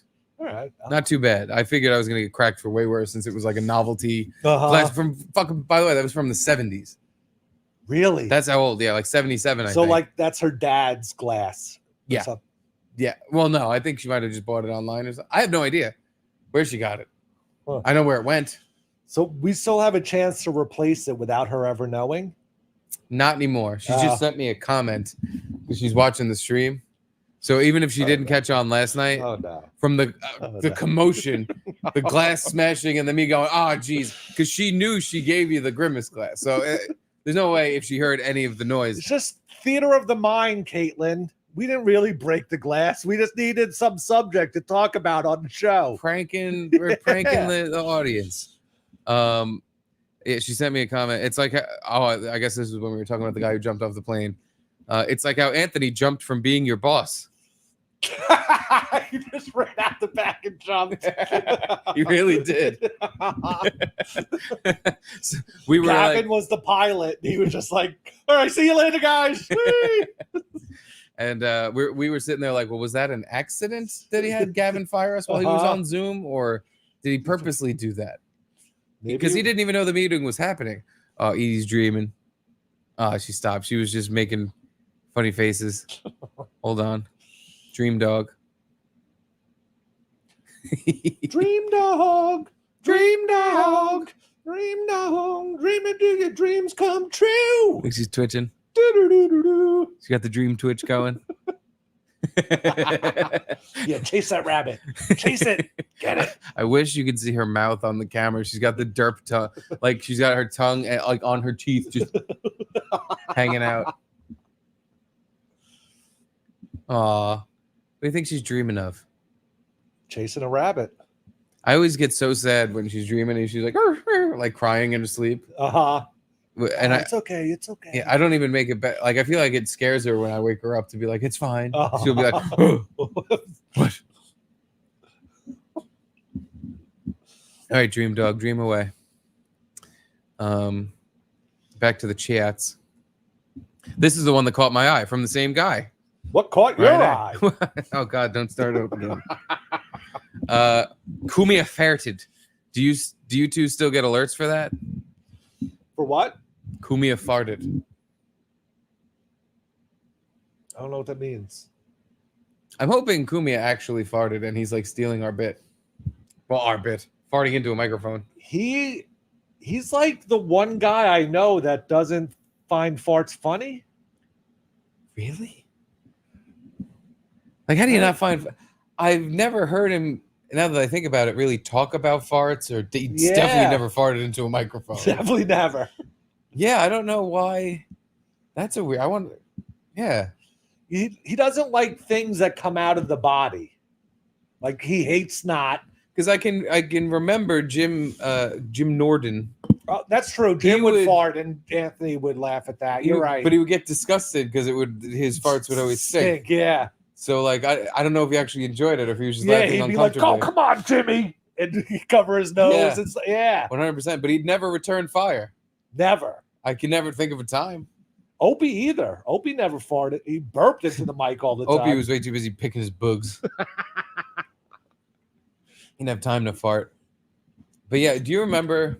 I don't know if you even listened to it, but when it became Jim and Sam, or no, I don't remember if this was Opie and Jim or Jim and Sam right in the beginning. But it was. I never listened to Jim and Sam. I tried to listen to Opie and Jim for a little bit, and it was in that period where somewhere in there, where they had Bobby Lee in studio, and Jimmy kept farting, and Bobby Lee was like, "Oh, you're really just gonna fart? Oh, okay, thanks." And like at first they thought he was kidding, but he got like legitimately because Norton just kept farting, and he got really mad, and he was like, "You know how disrespectful that is? You disrespect it. Like your shit air is going up my nose," and he got all bent out of shape and started like yelling. And Norton was just like, "Oh, I'm sorry, I was just had some gas. It was an accident." Didn't Bobby Lee take a shit on someone's windshield? Or was that Ari Shaffir? I know. And they got into a fight about something. I punched Bobby Lee in the face multiple times, I think. And then I thought maybe it was Ari. I could be getting this, but I thought Bobby Lee then went out and took a shit on Ari's windshield or something like that. But I could don't be recall wrong. that. You may be right. You may be crazy. I want to find Jim Norton farts on Bobby Lee and see if there's like a it is Jim and Sam. Bobby Lee shit car story pops up. This is 16 minutes long. Well, if you want to hear it, there's a 16-minute clip on YouTube of Jim and Sam. Sam is upset at Bobby Lee. Jim refuses to stop farting. I don't remember why Sam was upset at him, but I just remember Bobby Lee bugging out because Jim Norton just kept farting. And I'm like, how are you a fucking comedian? Well, I mean, it is funny, I guess, to get upset at farts. But how do you get bent out of shape because the other comedian on a radio show is farting? But Bobby Lee seems like the guy, not in a bad way, but that just like would get mad just for the bit. You know, like he would play it up kind of thing. He seems like the kind of guy who's a comedian because he's not well. Oh. And like he gets into fights with Ari and he's just weird stuff going on. Yeah, that's true.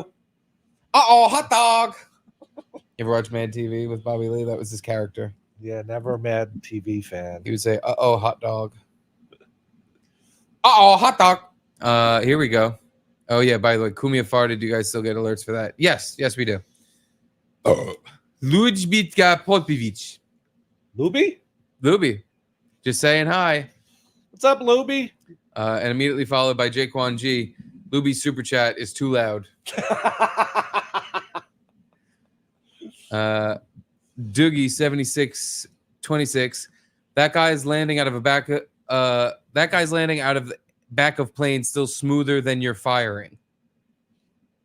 On whose end? It was pretty fucking smooth for the other guy, the people who fired us. Yeah, I guess he means us on our end. Yeah, I guess our end. Yeah, we landed flat on our backs in someone's yard.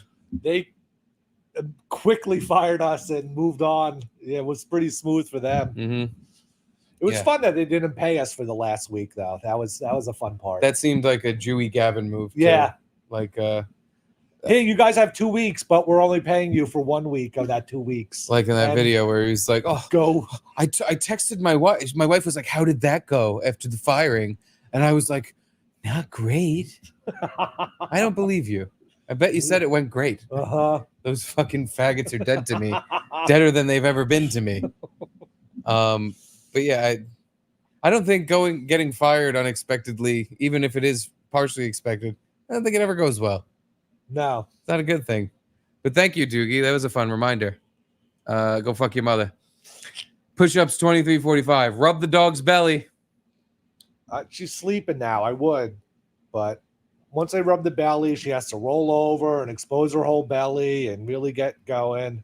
Yeah, she's in the middle of a dream. Yeah. I don't want to disturb her. Dream dog. Dream dog. All right. Well, we cleared our cache here. So finally, let's get to some prep. Jeez. With 10 minutes left. With 10 minutes left, let's get to the thing. Because you sent me a fucking huge email. A huge email. And we got to about one thing on it. Let's, just for a fun one, click on the Pete Davidson one. Oh, that'll be definitely fun. Did you know they're remaking Joanna Man with Pete Davidson?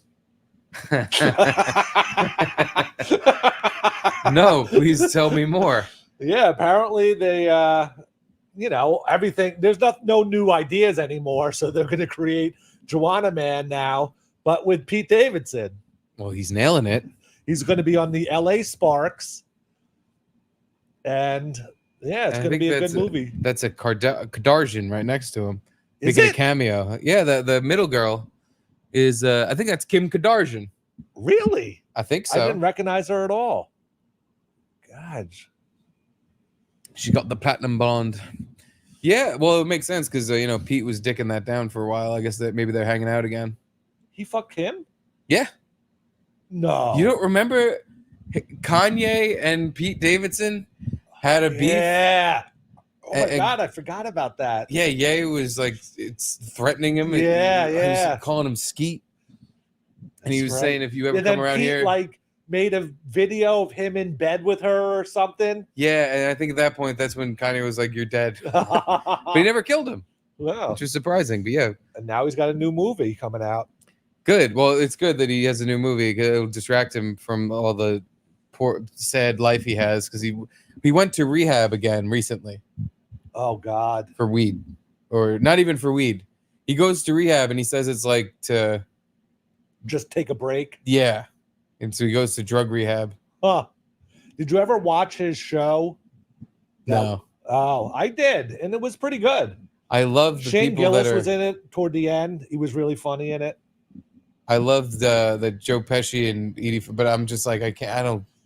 Yeah, Joe Pesci and Edie Falco were in it. Yeah.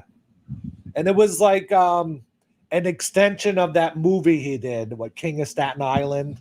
It was pretty much like a recreation of his life type of thing. But it was fun. I liked it. How many times is he going to redo his life? I He's don't know. still young. Like, I feel like that's something you should do when you're in your 40s, maybe? But, does he still live with his mom? I don't know. In the show, it seemed like he bought a house and let his mom live in it. And he kind of lived in the basement and had it all, I don't know, pimped out. Nigged out? Oh, yeah. Yeah. Him and the other Staten Island famous people, Colin Jost, or one of the Josts, maybe both of them. He's a Staten Island guy too? I think so. Yeah, I'm pretty sure. Fucking married Scarlett Johansson. Yeah. God, they all make me sick because I'm like, and I'm just sitting here being fat. I'm from Staten Island. I could have done something with my life. God, if only my dad would have been fucking blown away in 9/11. Then I'd be the greatest Staten Islander who ever lived. Like this fucking big lip jerk. It looks exactly like him. No, I'm not convinced that's not him. I know. That is him.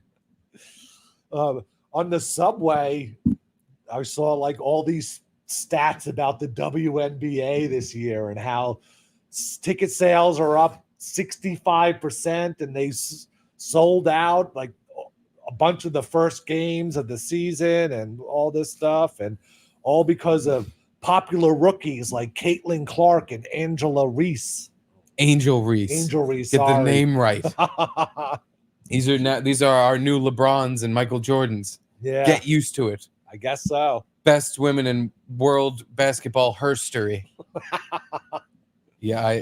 By the way, when they say ticket sales and viewership is up, they probably don't mention numbers. Maybe they do, but literally it was so low.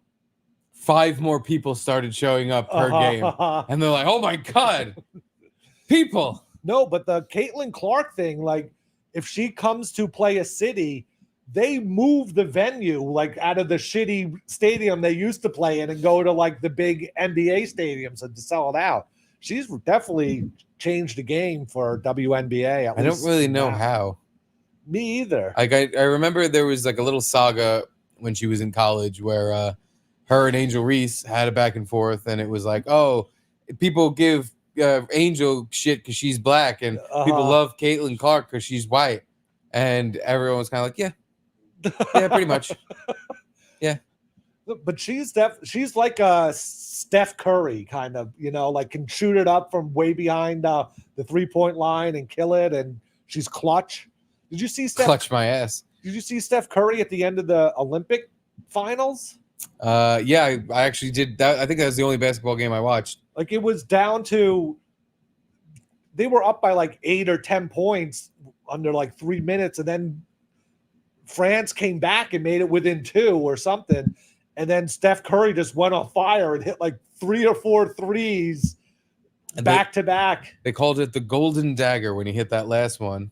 I think it was 3 in a row, and the last one he was literally getting double teamed, and he just from half court basically just chucked the ball in the air. It looked like like he wasn't even trying. He just went, and swish. It was fucking insane. But unlike Steph Curry, Caitlin Clark did not make the Olympic team. Yeah, but their excuse was they've had this team together and they all know each other, and it's more for veteran players. There's no more room in the scissor pile. Like she'll get her chance to be on the Olympic team soon enough, but these people deserve, which I understand. I think, Diana Taurasi. God, why do I know any of this? I can't believe she's still playing. I don't know who the fuck I can't believe she's still playing, because that's what they were saying during the Olympics. Is like, oh, she's been here a fucking century. Yeah. And I'm like, oh, I know her name because she sounds like a WAP. Diana Taurasi. Yeah, she was on those Oriema UConn teams that just dominated college basketball for the 4 years she was there. Yeah, that's how competitive college women's basketball is. There was one team that won all the games for like 10, 20 years. Yeah, I saw some video about like a breakdown on Angel Reese and just how bad she is. Like she's great at getting rebounds, but that's it. Like once she gets the rebound, she's horrible at doing the layup to get it back in. But then people started accusing her of grabbing a rebound, missing a layup just so she could grab another rebound and pad her stats. It's not a bad idea. Right. But Rodman was a great rebounder and a Hall of Famer, and he couldn't shoot either. So it's a skill. It's a skill, yeah. But unlike, do you know on the Las Vegas Aces, their number 1 player, what her name is? I'll spell it for you. I just want to know if you can pronounce it. Okay. It is A''J' Wilson. Nope. Asia? Okay, how did you get on the second guess? Because I would have never in a million years. Like, I've seen Asia, but by the way, it's Aja, Aha, Asha. I don't see Asia. It's A''J'. Fuck you. That's not Asia. Asia's Asia. But I have seen her name 1,000 times when I would bet on the WNBA, and she was like one of the top people to bet on because she's really good. Really good at fucking rec league basketball, basically. But so I've seen her. So in my head, it's Aha or I was saying like Aja Wilson for over a year now since I've been betting on this shit. And while I was watching the Olympics Still the trying other day, to hit that high of that WNBA parlay you hit for your root canal. I would just throw. Is that the same root canal that the filling fell out of? No, actually, different one. But it still stings just as bad. No. So yeah, no. I've been seeing her name for fucking ever. Watching the Olympics, and they announced like, oh, like I see her because she wears like the sleeve on one leg and not the other one. Very recognizable player. And she grabs a rebound. They go, Asia Wilson grabs a rebound. And I said, who? That's not her name. And they kept saying it. I was like, fucking Asia? I guess I can make up that makes sense. Kind of, yeah. Not really. If you're trying to make it not make sense, you're like, oh, I guess it has to be Asia because why would Steve be asking me how to pronounce it if not? You know? It's true. But yeah, I was impressed with her and Griner, honestly. They're fucking like almost 7 feet tall. So in these like international games, she's like a center. Yeah, they were just. It was like they were playing with children. They were just like reaching over the other girls and like either just putting it back in or grabbing the rebound and chucking it away. And I have to say, much like the other Olympic shit, I was proud. I was like, yeah, the American team rules. They're the most dominant team ever. Ever. Right? Yeah, because they're American. They've won the consecutive gold medals the most times or whatever the stat is. Yeah, the Ponzi scheme corporation country. It is proud to be. Sort of weird how we don't recognize their feat as much as we should. Because it's pretty impressive to win consecutive gold medals since what, 92 or something? I think they have the record for the most team medals in any Olympic sport. Most consecutive team medals in any sport. That's a fucking big accomplishment. I guess basketball, definitely back in 92 or whenever it started, wasn't big in Europe. So they had a few, but even the men couldn't do it. You know, they lost that one year. Well, as it has been said, maybe other countries, when it comes to women's basketball, they're not sending their best. You know, a lot of the world, even up until recently, women weren't allowed to like do stuff. Playing basketball was on the list of stuff. American women have been playing basketball for quite some time now, at least 50 years plus. Yeah, I'd say so. 70s, 80s. Nah, maybe not so much. Yeah. Maybe the 80s, though, definitely. I mean, there definitely were girls' basketball teams in high school. But there's countries where that was not a thing. Like, girls didn't touch a basketball. So we should be this far ahead of everyone. We should, yeah. It's in our culture, basketball. It's like it's a thing. And ladies playing it, also kind of a thing. Now, way more of a thing. But yeah, I'm glad we dominate because it would be the teams that we're playing against are like that Australian woman breakdancing. Like they're just sending women and handing them a basketball and be like, there you go. If I see one more time the person that put their back windshield wiper and they put, what's the breakdancer's name? Ray Gunn. And they put like 2 different pieces of her body on it. So when it goes back and forth, it looks like her. I must have seen that 75 times on Twitter from different people posting it like, look how crazy these people are getting Ray Gunn. It's like, I haven't seen that specific one, but I've seen a billion other videos about her. To where I'm now like I'm on her side. Fuck all you fucking faggots. Like leave her alone. Jesus. The top 1% of these memes was funny. 99% of these are you're all gay and retarded. Yep. And we get it. We all saw the same fucking thing. She sucked. It was funny. She was funny sucking. Your fucking meme where it's like, look, it's her behind Joe Biden. This fucking gay. It's not funny. What am I speaking in a mirror? Real quick on the on betting, we watched the that big titty girl doing the walking bets for the baseball games, and I guess that was on Tuesday's show we watched. Just to let people know, she went 4 for 5 out of her bets. The only one she didn't get right was the Lugo guy having, I don't know, less than 2.5 runs earned. And then the next day, which we didn't play her video, but she went 4 out of 5 again. So I would say follow her, you know, maybe not do a parlay on her bets, but even just individual bets. She seems to be doing pretty well. Yeah, follow her for the betting. Definitely follow her for the betting. Her boobs are nothing. Just the betting. Just kidding. Checking in with a purple magenta $50 beer. Thank you, JK. $50 beer, y'all. Appreciate you. Oh, here we go. Doogie 7626. I was just joking. I was joking with last super chat, trying to point out how that Scott Jew screwed you over. They are also remaking Tombstone too. Oh God. Well, no, I mean, I guess I sounded like I was pretty mad. I'm sorry. I didn't mean to fucking like be a dick. I was just digging back at your thing, but yeah, it's totally fine. Was Tombstone a remake already? Oh, that's your phone. Fuck off. What's your password? I don't have one. Ha. Well, good luck having me not steal all the dick pics off your phone. But when he said Scotch Jew, it reminded me of this picture that made me fucking laugh. That I have to now share with everyone. Because it looks like a Cuphead enemy. It really does. Check out our Cuphead pregame beforehand. Yeah, I will. I'm proud of our cup. I'm mostly proud of our Cuphead pregame because we did a good job. Somewhat. That's Gino's favorite part of the show. He loves the Cuphead. He does. He tells us all the time. But yeah, here's a Scotch Jew for you. Was that directed toward Gavin?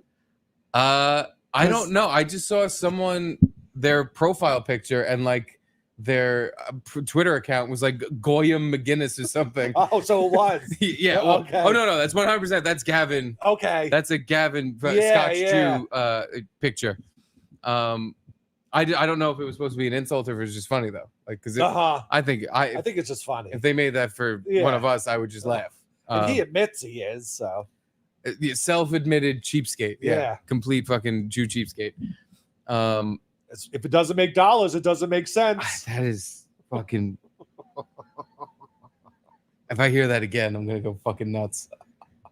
It is not a good phrase. It's I get it. It's clever, very clever, but it is not. Because I heard him say it more than once, and it's like, please pick a new thing. Say a new. I fired them because talk about your hardcore financial guys. Yes, please. Bring up the hardcore finance guys, not the dollars making sense. Because I get it. Sense. Two different ways you could use it.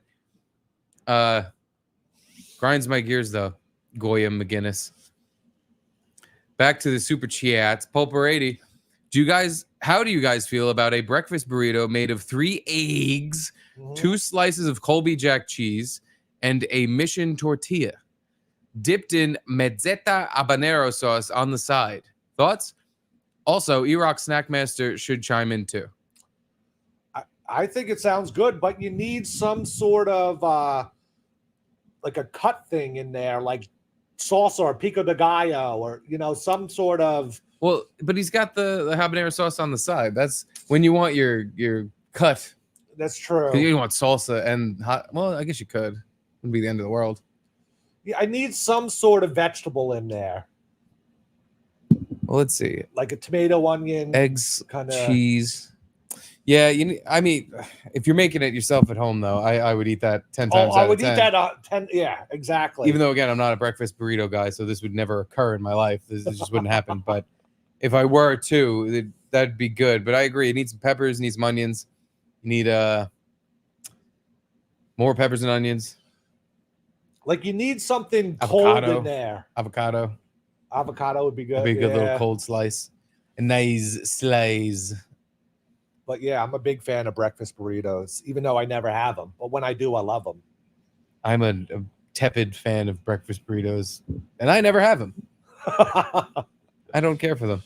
I'm sure E-Rock would have a similar opinion on our where you need a little bit more in there. Maybe some sour cream.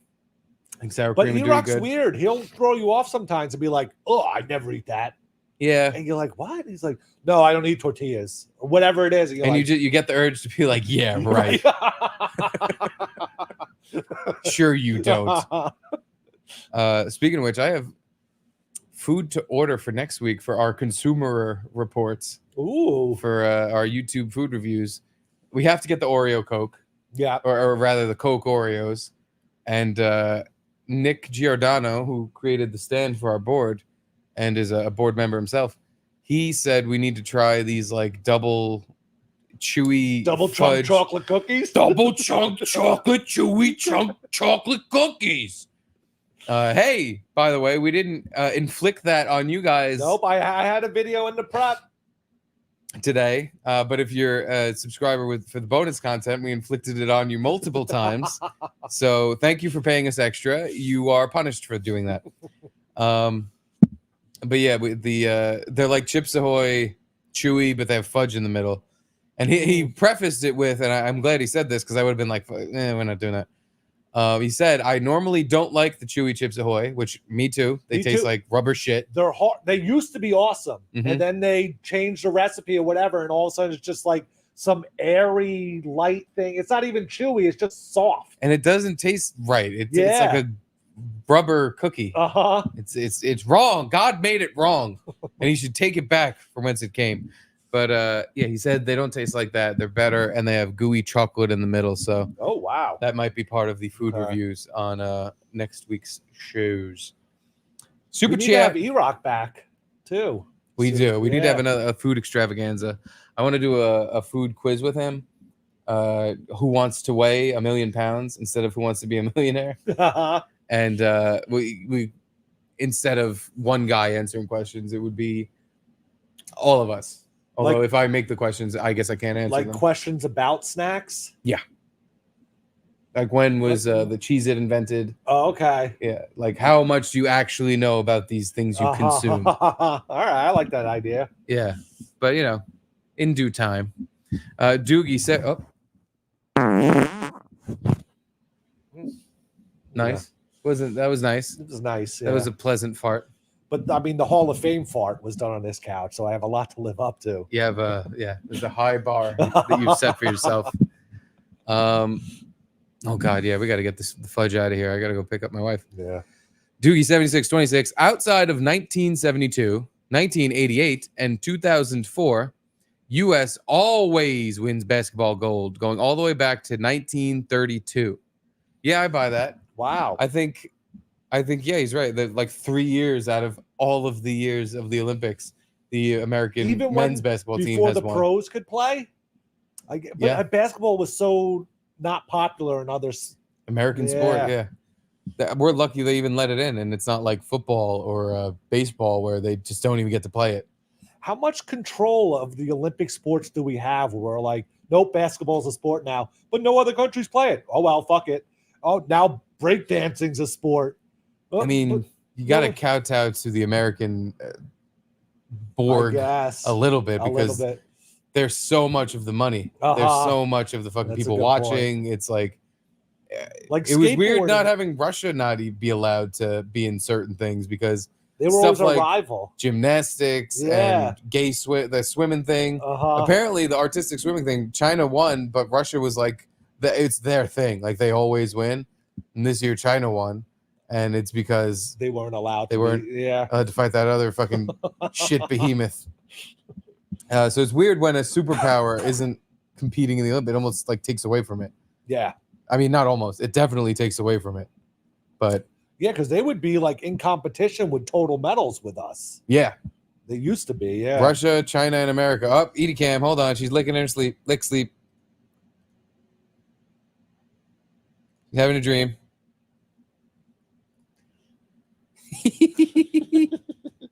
She got her tongue dangling out. Dream dog, dream it till your dream come true. Woo, woo, woo, woo, woo, woo, woo. I can't believe she's now so used to us blathering on and yelling on this couch that she is in deep REM sleep to the point where she's twitching and running in her sleep. Her tongue's hanging out. So sleepy. Hard day today, Edie. Hard day at the dog office. She worked from home today. Oh, yeah. Nice. But she's taking a little snooze. I could watch dog cam all day. I'm not gonna lie to you, especially when she's in the middle of a very exciting dream. She's got her tongue hanging out. It makes me think she's like eating or licking something. In dog dream. I think she's just so relaxed, the tongue just comes out of the mouth. Yeah. And she's like leaning off the couch. It's just gravity. But yesterday I had to scold her and be like, go lay down. Like give her the bad beats because I had a plate of chicken on the dining room table that I was feeding to Charlie. He didn't want to eat it, so I just put it on the table, and it was like on the edge. I go in the kitchen to do something. I turn around, and she's doing this thing where she's licking it, like got her head on the table sideways, like trying to get the chicken off the plate by licking it off. And I'm like, who the fuck do you think you are, you little shit? I'm just gonna go around licking like this, but a chicken falls off the plate. It's just coincidence. Well, she was totally trying to sneakily, without making a ruckus, because she could have just ripped the whole plate off. Yeah, but she was very clearly trying to be a sneaky little bitch and fucking like lick a bunch of chicken off the plate. And I'm like, you got some balls. She thinks all of a sudden, just because Charlie's giving her food all the fucking time. Is he? Oh my God. It's hilarious. He literally takes his food and goes, da, da, da. And I think he's saying dog. I swear to God, he's going for the dog because the dog eats it and he laughs. And sometimes I've seen him literally pick the food up and not even just drop it. He'll pick it up and like hang it over the edge of his high chair, and the dog will eat it. And he's like, I'm just like, oh great, the match made in heaven, little food bandit and the embezzler. And he did that. Oh, that's what it was. Same day, which is why I was mad at her, because I'm like, you already fucking. I let the last thing slide. I gave him this like little baby granola bar thing that he give him the whole bar. He bites into it. He takes chomps out of it. Does he have teeth? Yeah. Okay. He's got 4 on top, 4 on the bottom. I think he's got ones growing in the back. He screams about them. I know he's got a lot of teeth. But yeah, he like it's mushy too. It's not like he's eating like a fucking one of those crunchy Nature Valley bars. Where it's just so I give him the bar. He takes a bite of it. I watch him eat it, and then I walk away for a second to go do something, and I come back, and the bar is gone, vanished. And I was gone hungry. Yeah, that's the thing. I was gone for a full minute. So I'm like, I know you didn't eat that whole thing. I'm pointing at him like, and Charlie's looking at me like, what? I didn't do anything. Like literally, he's won. He's already got guilty face. I'm just like, I said, I know you didn't fucking eat that. And I'm looking at Edie, who's literally licking her chops. And I'm like, did you eat that entire fucking Chewy bar?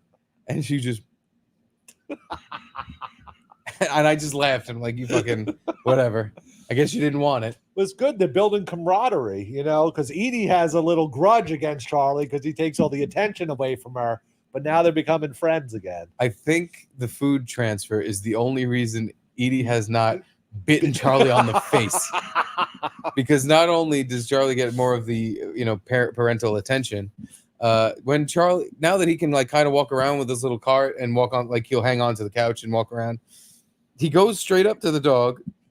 Me and Caitlin have tried 1,000 times to get him to stop doing this and be like, do nice. He goes up to her and just will go, and just smacks her. He'll grab her paw and just like wing it and poke her in the eye. He just walks up and goes, he pokes her in the eye. And every time we're Charlie, what the fuck? Stop. And I go over or I either just tell him to stop, or I'll like literally grab his arm and be like, do nice, pet the doggy, pet her. Do not fucking smack her. And he'll giggle. And that's the fucking funniest thing. I almost hate taking his little pleasures away, because he'll walk up and just go, smash her, and then just start cackling. Yeah! And he fucking just goes, and like skirts away, like run.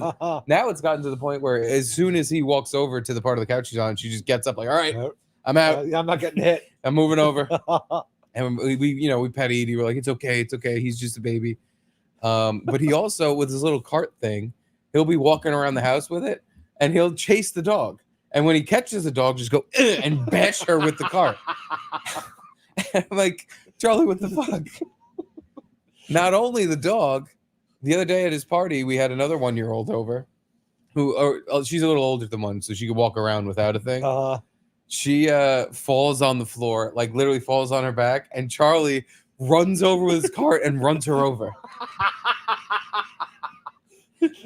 Like an Indian kid on a skateboard. Yes.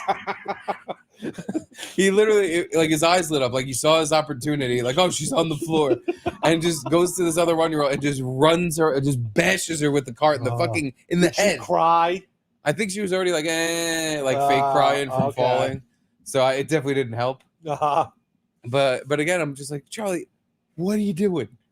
I know for a fact I didn't teach you that. I'm very mindful of the destructive things I teach you. I didn't teach you that one.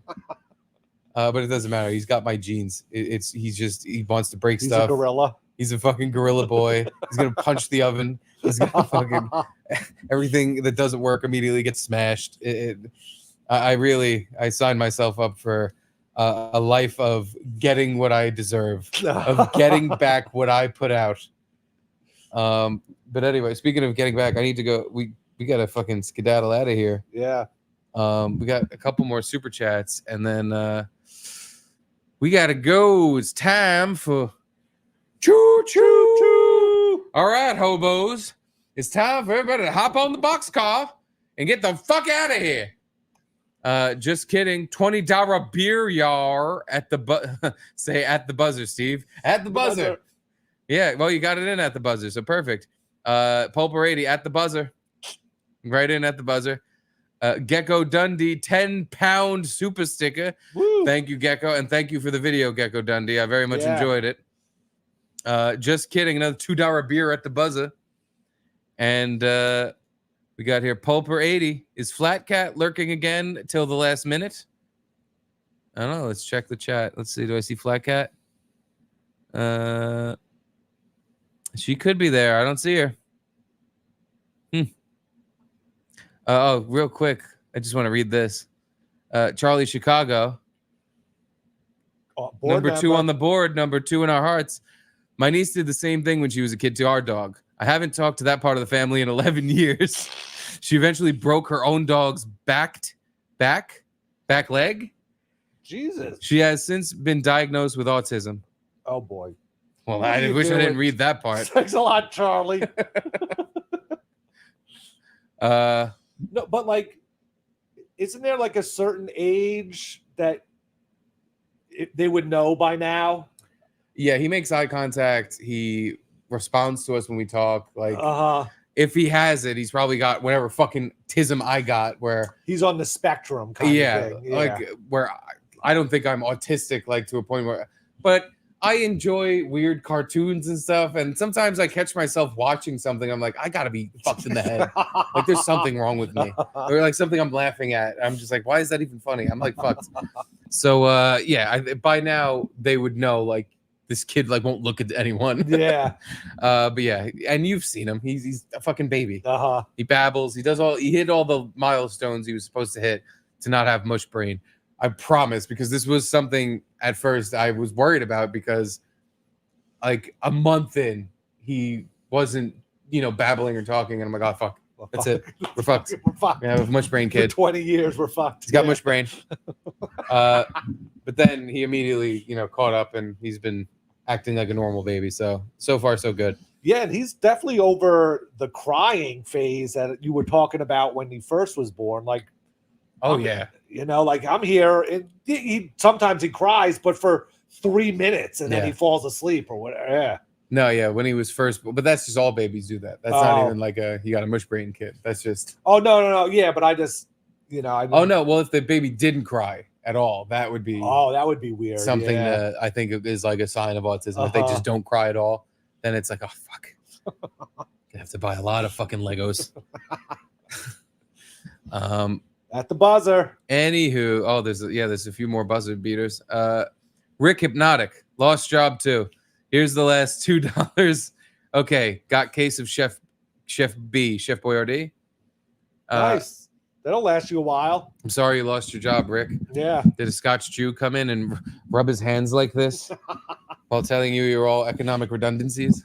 All his hardcore financial guys gave him a hardcore 10-inch dildo in his fucking face. I don't remember him actually saying that part. I think I made that up. Keep your head up, Rick. Everybody gets a new job eventually, unless they die. Just kidding. That was Pulper's idea, guys.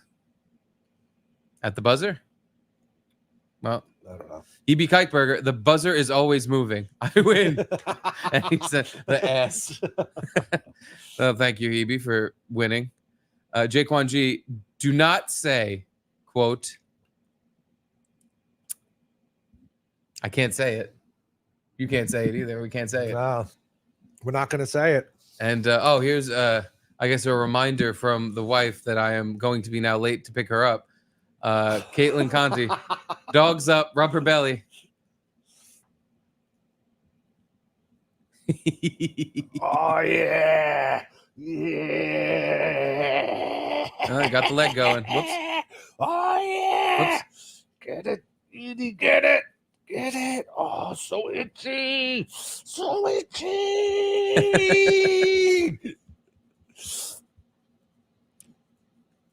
Well, I hope you all enjoyed that. All right, we could just do this for an hour, though. She look, now she's asking for more. Now. She's like, come on, I'm sleepy, but I want more.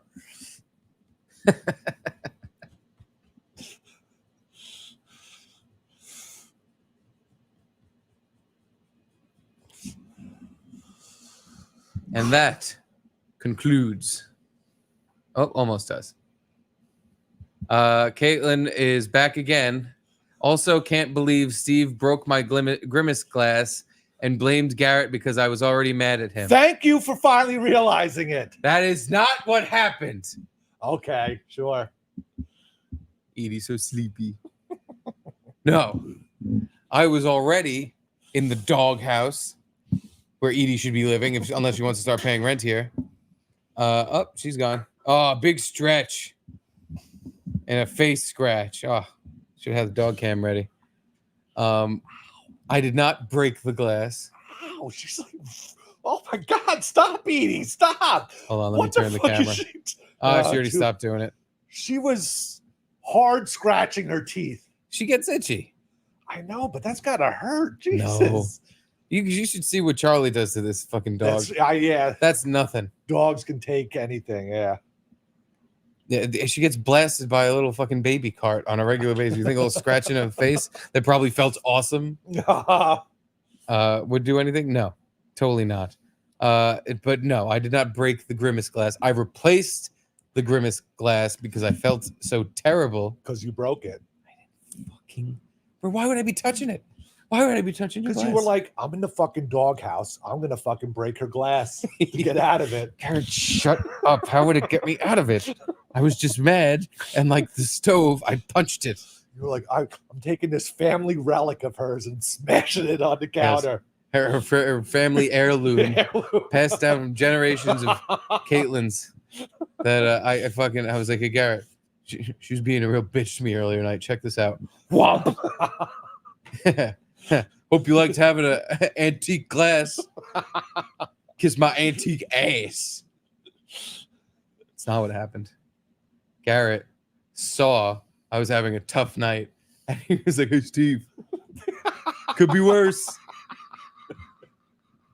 It's like, it is worse now. Yeah, I know. Fucking big jerk. All right. I think that is the final buzzer beater. And I think that will be... Thank you, Caitlin. Yes, thank you for paying me. For realizing the truth. Not the truth. Bullshit. Oh, that's what I'm forgetting. The board video. Yeah. And this might be the last time. It probably is, actually. It's going to be the last time you see this version of the board video because... Good, we can make a new video that doesn't get our YouTube channel demonetized every time for 5 seconds of a song that no one owns. Well, but it's a good song. But yeah, I literally picked this because it's supposed to be like royalty-free music. Yeah. And it's not at all. It's royalty-full music.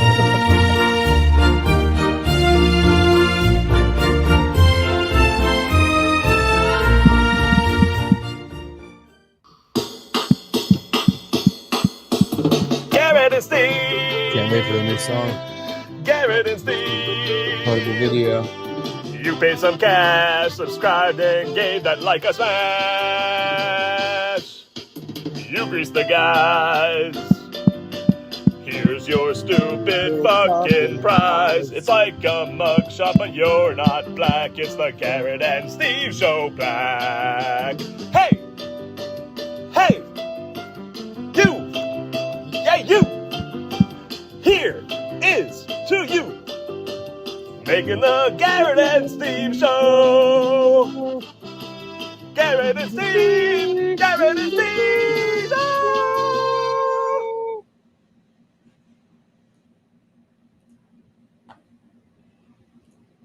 Edie is going to town on her fucking muff over there. Oh, she got caught. She was really. Oh, she's about to start digging in again. Oh, she doing chompy paw? That's my favorite thing she does when she starts chomping on her paw. It looks so funny. Cutting her toenails. Just yeah, I wish we had a better angle. It's so fun because she just has her entire foot in her mouth. And she just goes, Edie girl. Oh, that's the show, folks. Later, guys. Thank you all for watching. Have a great weekend. Thank you for being here with us. And we hope you have a fantastic weekend. Yeah. Thanks to all the booth boys for the prep today. Yeah. It's much appreciated. Fucking, there's about 20 things we did not get to, including Jeff's Mystic Mist song, which we'll have to do on Monday, where we're going to play a Mystic Mist song. Frankie McDonald's dad, for those who are not in the know. He's a SoundCloud extraordinaire superstar, and he makes music and all the songs sound the exact same. So we're going to see if we can tell the difference between any of them. Anywho, that's all the time we have for today. And we love you. Love you guys. Bye. Bye.